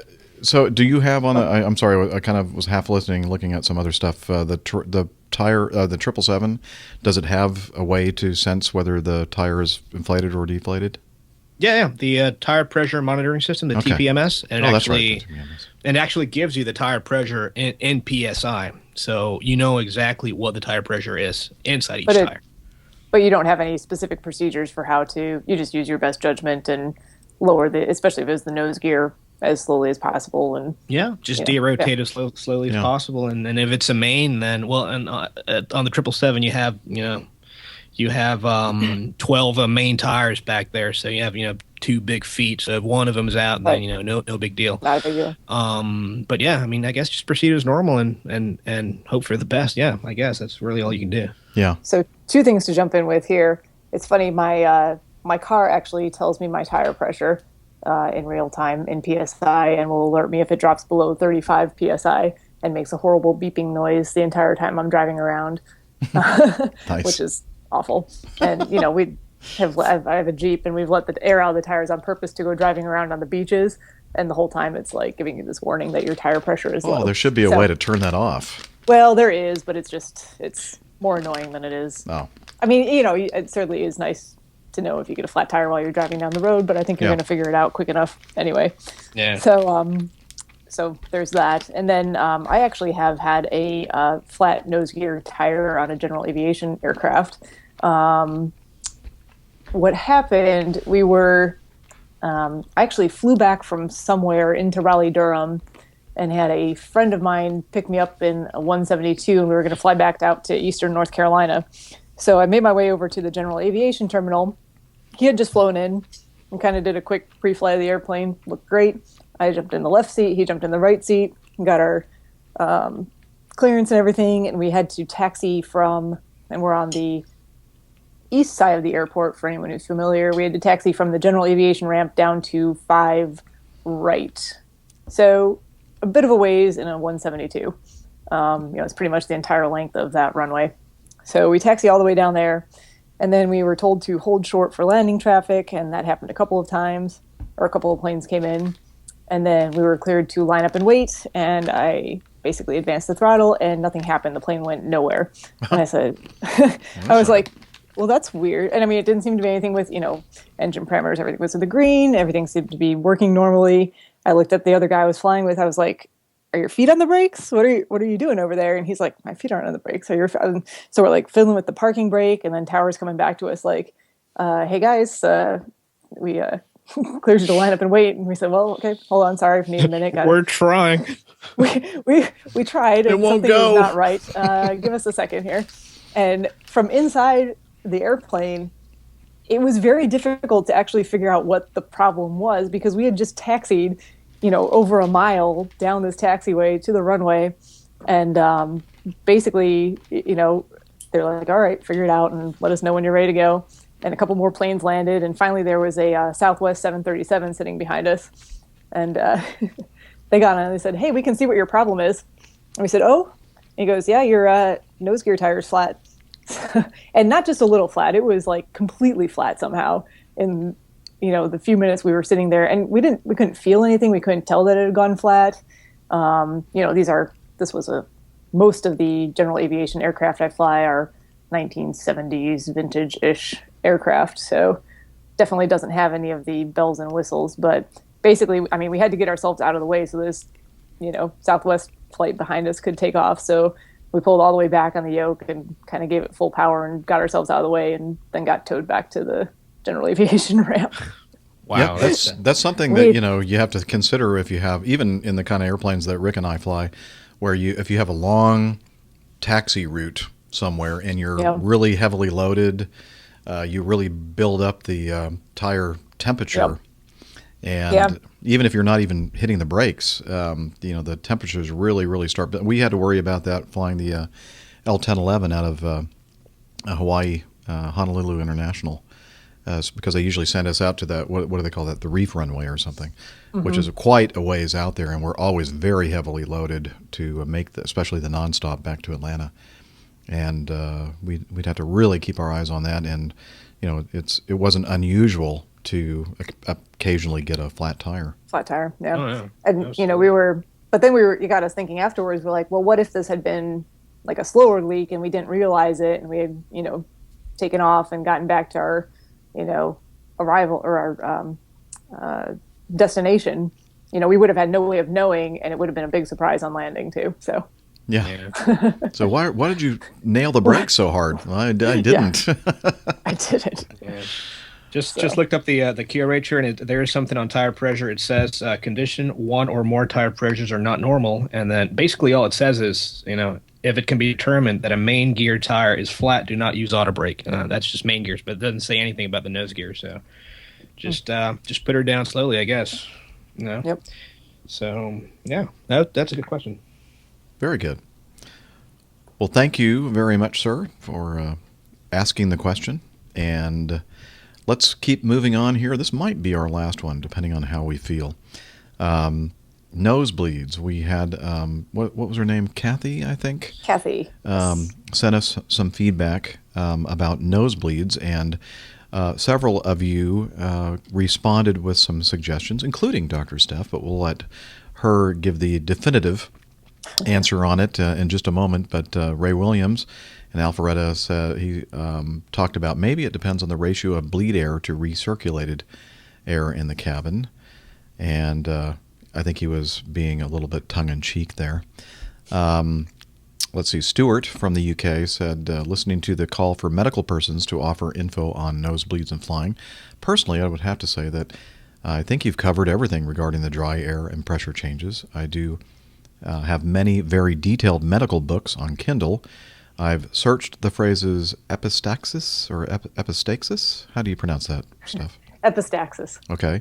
Flight, aviation, etc. to no avail. Not often, but very occasionally, I get to meet ENT doctors, and Steph can tell us exactly what they're really called, and rarely doctors who specialize in aviation medicine. She was hoping that I would have to pronounce it, and yes. Now that she's on the show, she gets to. This was your real reason for inviting me on the show tonight, yes, to make I'm not sure that gonna. you didn't have to pronounce that word. If I do get the chance, I will ask them for their medical opinion. Hopefully you'll get a better reply than this. Well, hey, yay, we have Dr. Steph on board here. Yay, and Dr. Steph. She is going to give us some real medical information about this. First, with the disclaimer that I am not an otolaryngologist, which is what excuse fancy. Yeah, God bless you. I'm sorry, were you choking on what? I think she's choking on something. Otolaryngologist, but that's who you'd want to see, maybe, if you were choking frequently on things. Okay. Ear, nose, and throat specialist, essentially. ENT. That is not my specialty, but I did go and look through some of their journals and on their association websites just to make sure that I was reading everything correctly. I pulled out my big handbook of internal medicine, which had almost no information on the subject at all, which was not helpful. But basically, it comes down to this. There's two different types of nosebleeds that you can have. So if you think about the nose, there's the front part of the nose, so the anterior portion, and then the more the back part of the nose, the posterior portion, closer to the throat and everything else. The anterior variety is much more common. So there's, in the septum, there's a lot of blood vessels. Basically, if they get dried out or irritated in any way, it's common for them to bleed. It can look like you're having a lot of blood loss, but really it's not anything significant. If for some reason you do have a posterior nosebleed, those are the ones that you really, really have to be concerned about because they're hard to stop and you can lose a lot of blood and people can choke on the blood loss because it's going down the back of the throat. So that being said, nice.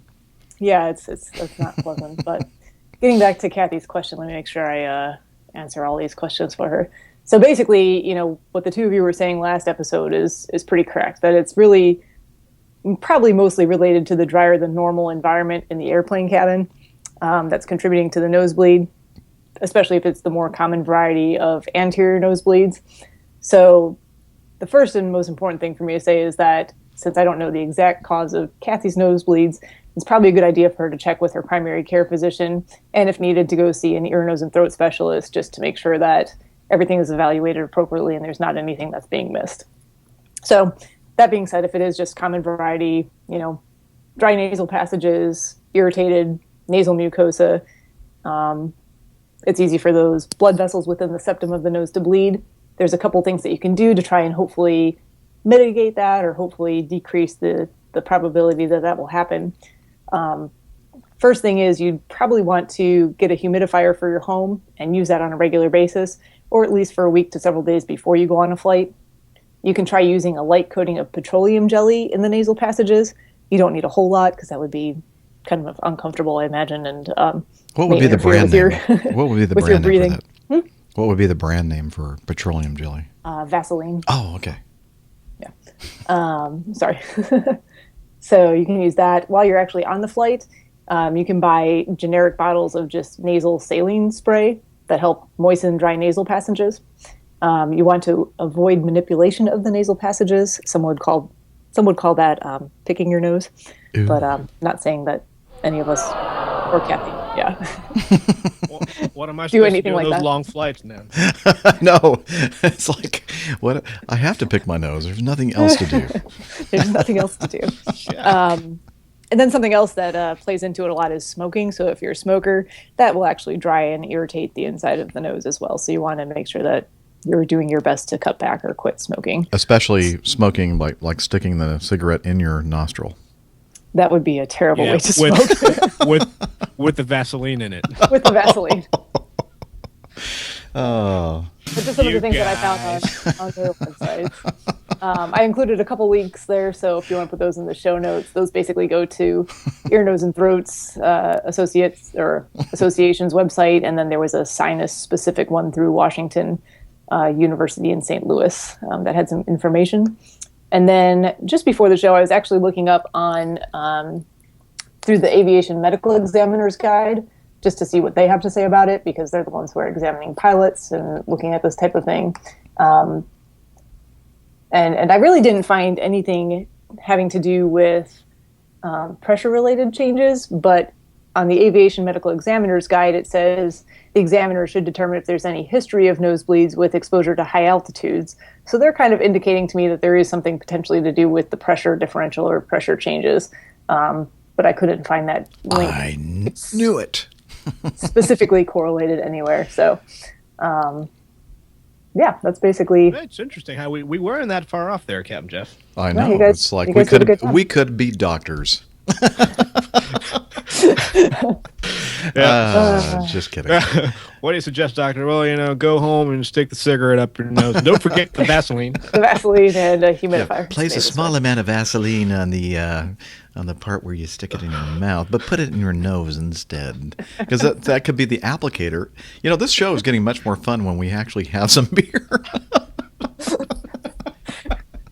It's a slippery slope. It's downhill. It is. No. Now, Stephanie's thinking it's not really that much fun when you're drinking beer. Well, no, and I mean, I'll tell you, I've actually had I can think of one patient in particular where I think it was a posterior nosebleed that they had, but it's the most blood I've ever seen from a nosebleed, and they ended up having to be intubated because they weren't able to protect their airway from the amount of blood that was going down their throat. So nosebleeds can be a serious thing. That is not good. That's the case for making sure that you go and get your particular situation checked out by someone who can actually examine you and take a look up your nose and refer you to the appropriate specialist if needed. So. Oh, lovely. Nosebleeds. Yeah. I used to suffer from those quite often when I was younger. It might have something to do with the, what did you call it? The manipulation. I thought that was... I'm just going to refrain from saying anything. Okay. So after listening to episode 163, Mechanic Bob thought that this song about flying was fitting, especially after hearing about the TSA agent that was conspiring with a coworker to grope people. He says the song does have a few bad words in it, but they're bleeped. Mechanic Bob I love his sense of humor, and so let's listen to a little bit of this song. Hopefully I'll stop it before the bleeped. Please don't touch my junk. I don't have a bomb strapped inside my trunk. Ooh, please don't touch my junk that I use. Okay. Stopped it just in time. Mechanic Bob, I must say, I always laugh when you send me feedback. Even the serious stuff. Okay, let's see. Do we want to talk about anything else before we shut this down? Hey, man, it's up to you. You're in the left seat. I mean, I could go on forever, but I mean, how much more can these people stand? I don't know. Since we lost count of how long the show's actually been going on a long time ago, we've stopped and started this thing so many times. I really have no idea how long this show is at this point. We'll just have to continue on, I guess. Yeah, okay, let's do it. And then we were also talking about the fact that we might do an extra feedback special. And both of you, Rick and Steph, if you're available to help me out to answer these wonderful questions from our wonderful listeners, that'd be great. Sure. Absolutely. I'm just saying that. I really don't mean it. I'm just being polite. Yeah. Sometimes I need more than like an hour's notice just to make sure. Oh, wow. I'm just kidding. Okay, let's see. I'm trying to go through here. Hey, if you see anything in that feedback list that looks interesting, just jump in. Let's see. Larry Gregory from Tulsa, Oklahoma says, and this might be of some interest to those of you who are trying to figure out how to pay for your flight training. And he said, interesting concept. Like to share your ideas with the APG community. And this is a Flying Magazine article regarding, as it loads, GoJet and ATP Flight School introduced tuition reimbursement program. Aspiring pilots pursuing an airline, this is from Flying Magazine, aspiring pilots pursuing an airline career now have additional financial incentives to follow their dreams thanks to a new tuition reimbursement program offered in partnership by ATP Flight School and GoJet Airlines. The program unveiled last week will provide upfront financial assistance to ATP pilots in exchange for a commitment to fly with a regional airliner after they acquire their requisite 1,500 flight hours. ATP pilots are eligible for a guaranteed interview with the airline once they've completed 300 flight hours, and the tuition reimbursement program will start paying dividends beginning at 500 hours by paying $5 per flight hour to cover student loans. Once pilots begin flying for GoJet, they will receive $500 per month of tuition reimbursement during their first year of service. That's per month. Okay. At first I thought they meant per year. So 500 times 12, it's what, $6,000? I don't do public math. Yeah, I just did, and I'm pretty confident that's right. Yep. Okay. So interesting. I mean, I think it's good. I think that this is a problem that the airlines are going to have to address because they know that the pool of qualified pilots is starting to dry up. Yeah. Dry up, evaporate, whatever. And I think ATP actually has arrangements with other regional carriers as well, but maybe not quite as lucrative as that one in regards to the student loan repayment. So I know there's other arrangements that they have with other regional carriers as well, if I'm not mistaken. So yeah, and and some people have said these ab initio programs that you see in countries Europe, outside of the United States, right, might have to be implemented here in the U.S. because eventually, I think that this pilot shortage is going to, at least for the major airlines, is not going to be really significant until, after all of the other countries around the world are affected by it. But it will, I think, actually come to us. And there's going to be a point, I believe, at which the U.S. airlines are going to have to do something to find qualified people and train them themselves. And so they're qualified to fly airplanes. Now, of course, that's why, management of the airlines are, feverishly trying to figure out how to fly these darn airplanes without pilots in them. And a lot of the technology people out there are, thinking, oh, yeah, this can be done. And, of course, you know what our feeling is about that. And it's not going to happen anytime soon, if ever.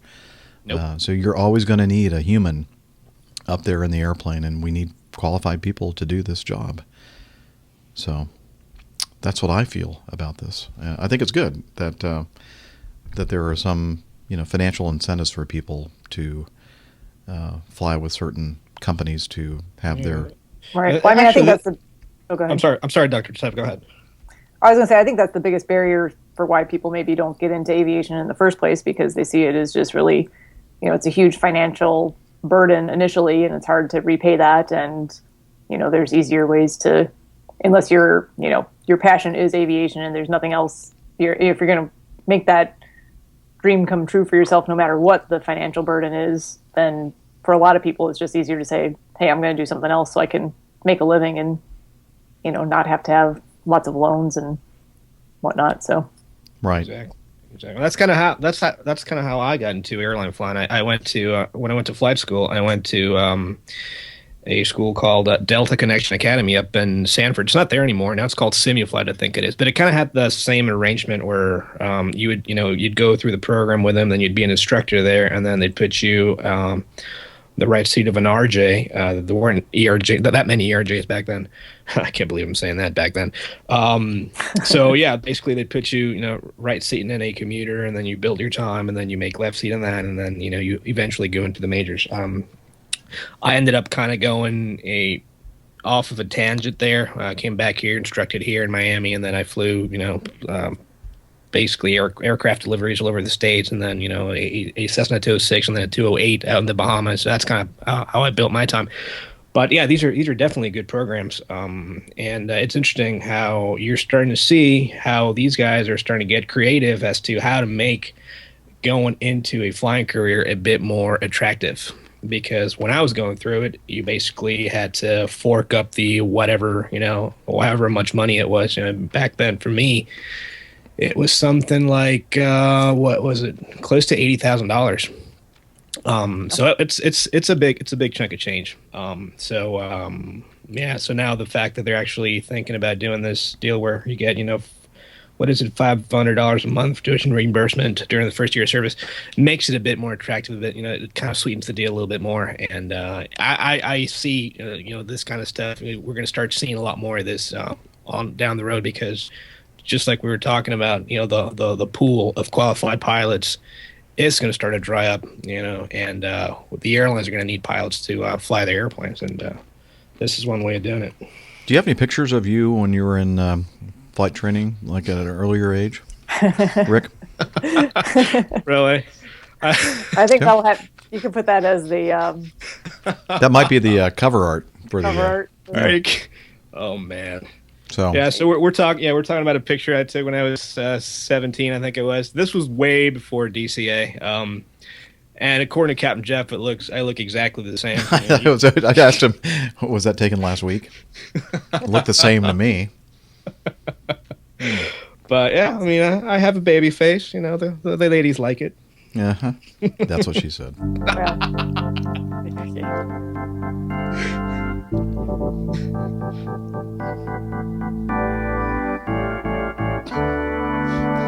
Yes, it's the Airline Pilot Guide game show. Tim Van Ram sent me some feedback where I'm skipping to Tim Van Ram Jeopardy questions. Captain Jeff, Alex Trebek, and the crew at Jeopardy are using aviation again in the game show. On April 23rd, the category was airports. As you know, the way the game is played, the answer is provided and the contestant provides the question. Each question should be pretty easy for any regular APG listener. So, are you ready for some of the questions from this category? Sure. All right. Category, airports, $200 answer. By the time it turned 60 in 2006, this London airport had handled around 1.4 billion passengers. Anybody? Can I buzz in? Dick. Buzz, okay. Let's say hi. Buzzer noise. I'm going to go with London Heathrow. I think that is a correct answer, and $200.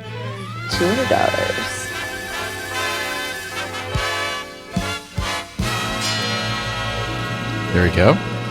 Okay, the $400. $200 richer. She's buying the next round. Yeah, she is. That's right. When we You gotta come to visit North Carolina. Yeah, when we visit you in Charlotte, you're going to buy all the beer because you have lots of money now. Okay, the $400, Alex. The name of Hartsfield-Jackson Airport honors two mayors of. Oh, this is a tough one. Two mayors of this city. I'll answer this one. All right. Atlanta. All right.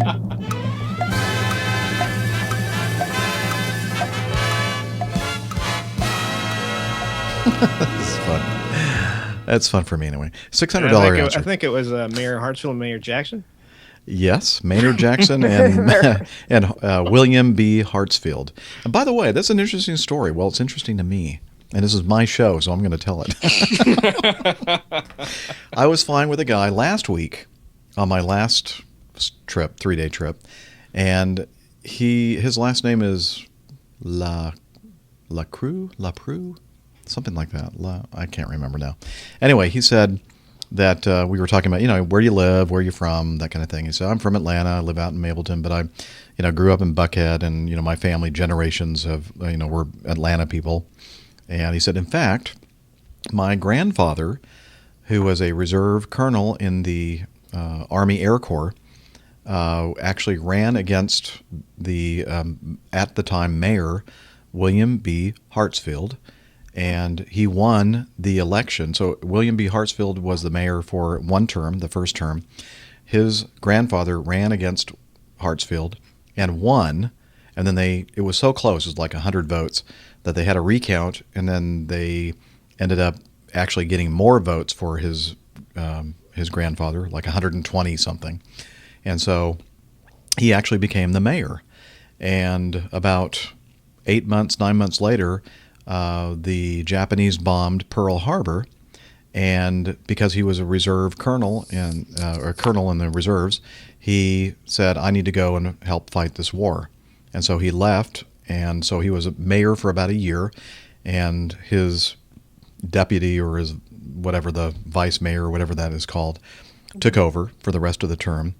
And then so he served in actually, he said he didn't even end up in the Pacific. He ended up over in Europe or something like that. But he was, serving in the military during this time, during World War II. And when he came back, he again ran against William B. Hartsfield. And he said that election, Hartsfield won by a major landslide.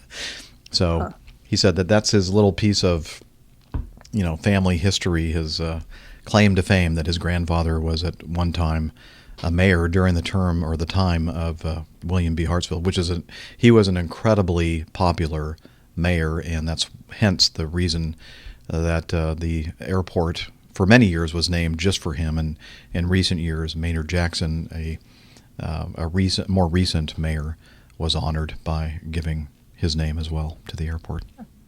Wow, well, that's a very cool story, and I learned something today because I did not know that the names were names of mayors. So. Yeah, there you go. What was I going to say about that? Something else that was interesting to me. Oh, this whole this whole way of naming airports. I finally, about 4 or 5 years ago, stopped referring to airports with their names because they change every few years. And, it's so much politics involved in it. And so I say, we're going to Houston Intercontinental, we're going to Little Rock Airport, we're going to, DCA or Dulles. I guess in that case, well, I guess that is the official name of that airport, Dulles. But you know what I mean? It's like, I don't want, because if you don't say it, then people think that you're being political, or if you do say it, then they think that you're being political, and I think, yeah, I'm not playing this game anymore. It's a lose-lose situation. Yep. Yeah. So, well, I digress. So, naturally, this is the $600 answer. I won't play any more sound effects. The Sky Train takes passengers to this Phoenix airport. Oh, bing, bing, bing. Okay. I was just there. Yeah, you were. What? Sky Harbor. Sky Harbor Airport. Or what is Sky Harbor? Yep. What? Oh, yeah. Very good. You're answering the correct way.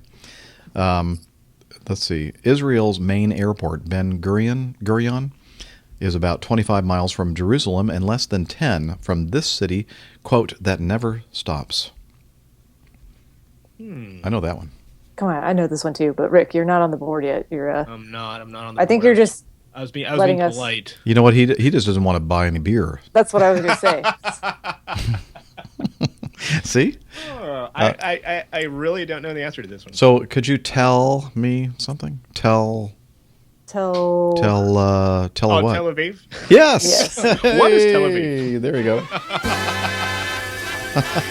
Yeah. Yay. I'll split my 600 with you guys. Well, you know what? Rick, though, Jeff. Rick's going to be rich on this one because I know he knows the answer to this one. Yeah. NRT is the airport code for this international airport that serves Tokyo. What is Narita? Yes. All right, so all the beers that's- on Rick. Yep. Rick is in first place with 1,600. You're I'm in actually second tallying place these up, right? 800, and Captain Jeff has 400. Yeah. So, yep. Oh yeah, I kept track. Yeah.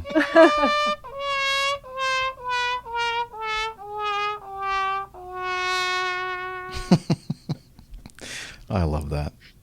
Okay. I know you do. All right. What do you think? You want to go ahead and call it quits? Alrighty. Sure. Yeah. Yeah. I mean, there's so much more. It's I know. hard to know where these. See what I have to deal with every week? I mean, it's like this huge list. And I want to answer everybody's feedback. I really do. So we're going to do our best to do that. And yeah, I think it's time for us to call it quits. Miami Rick and Dr. Steph, such a pleasure to be able to share the show with you guys and have you guys help me answer these questions and provide your insight. So, And thanks again for having us. I do appreciate the opportunity.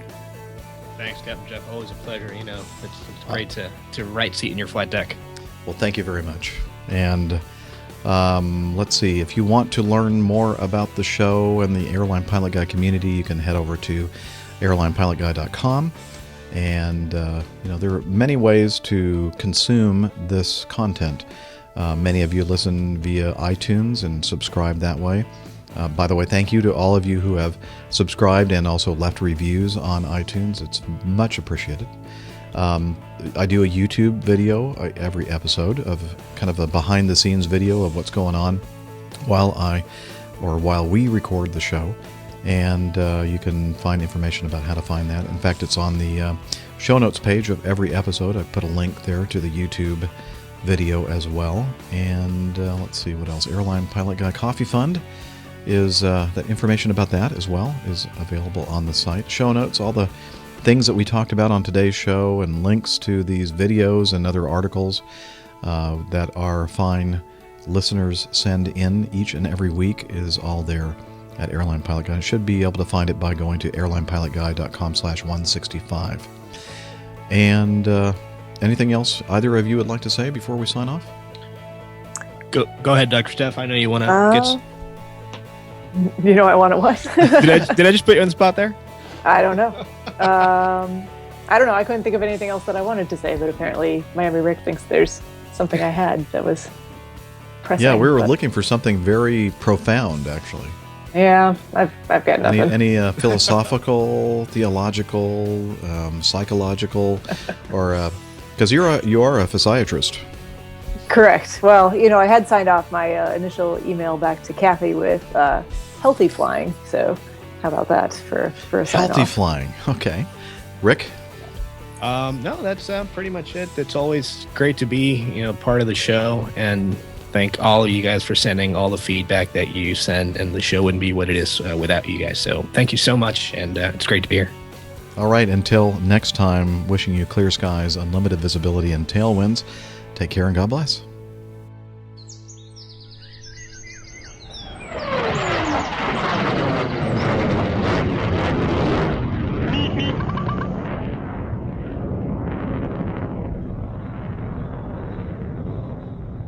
Good day.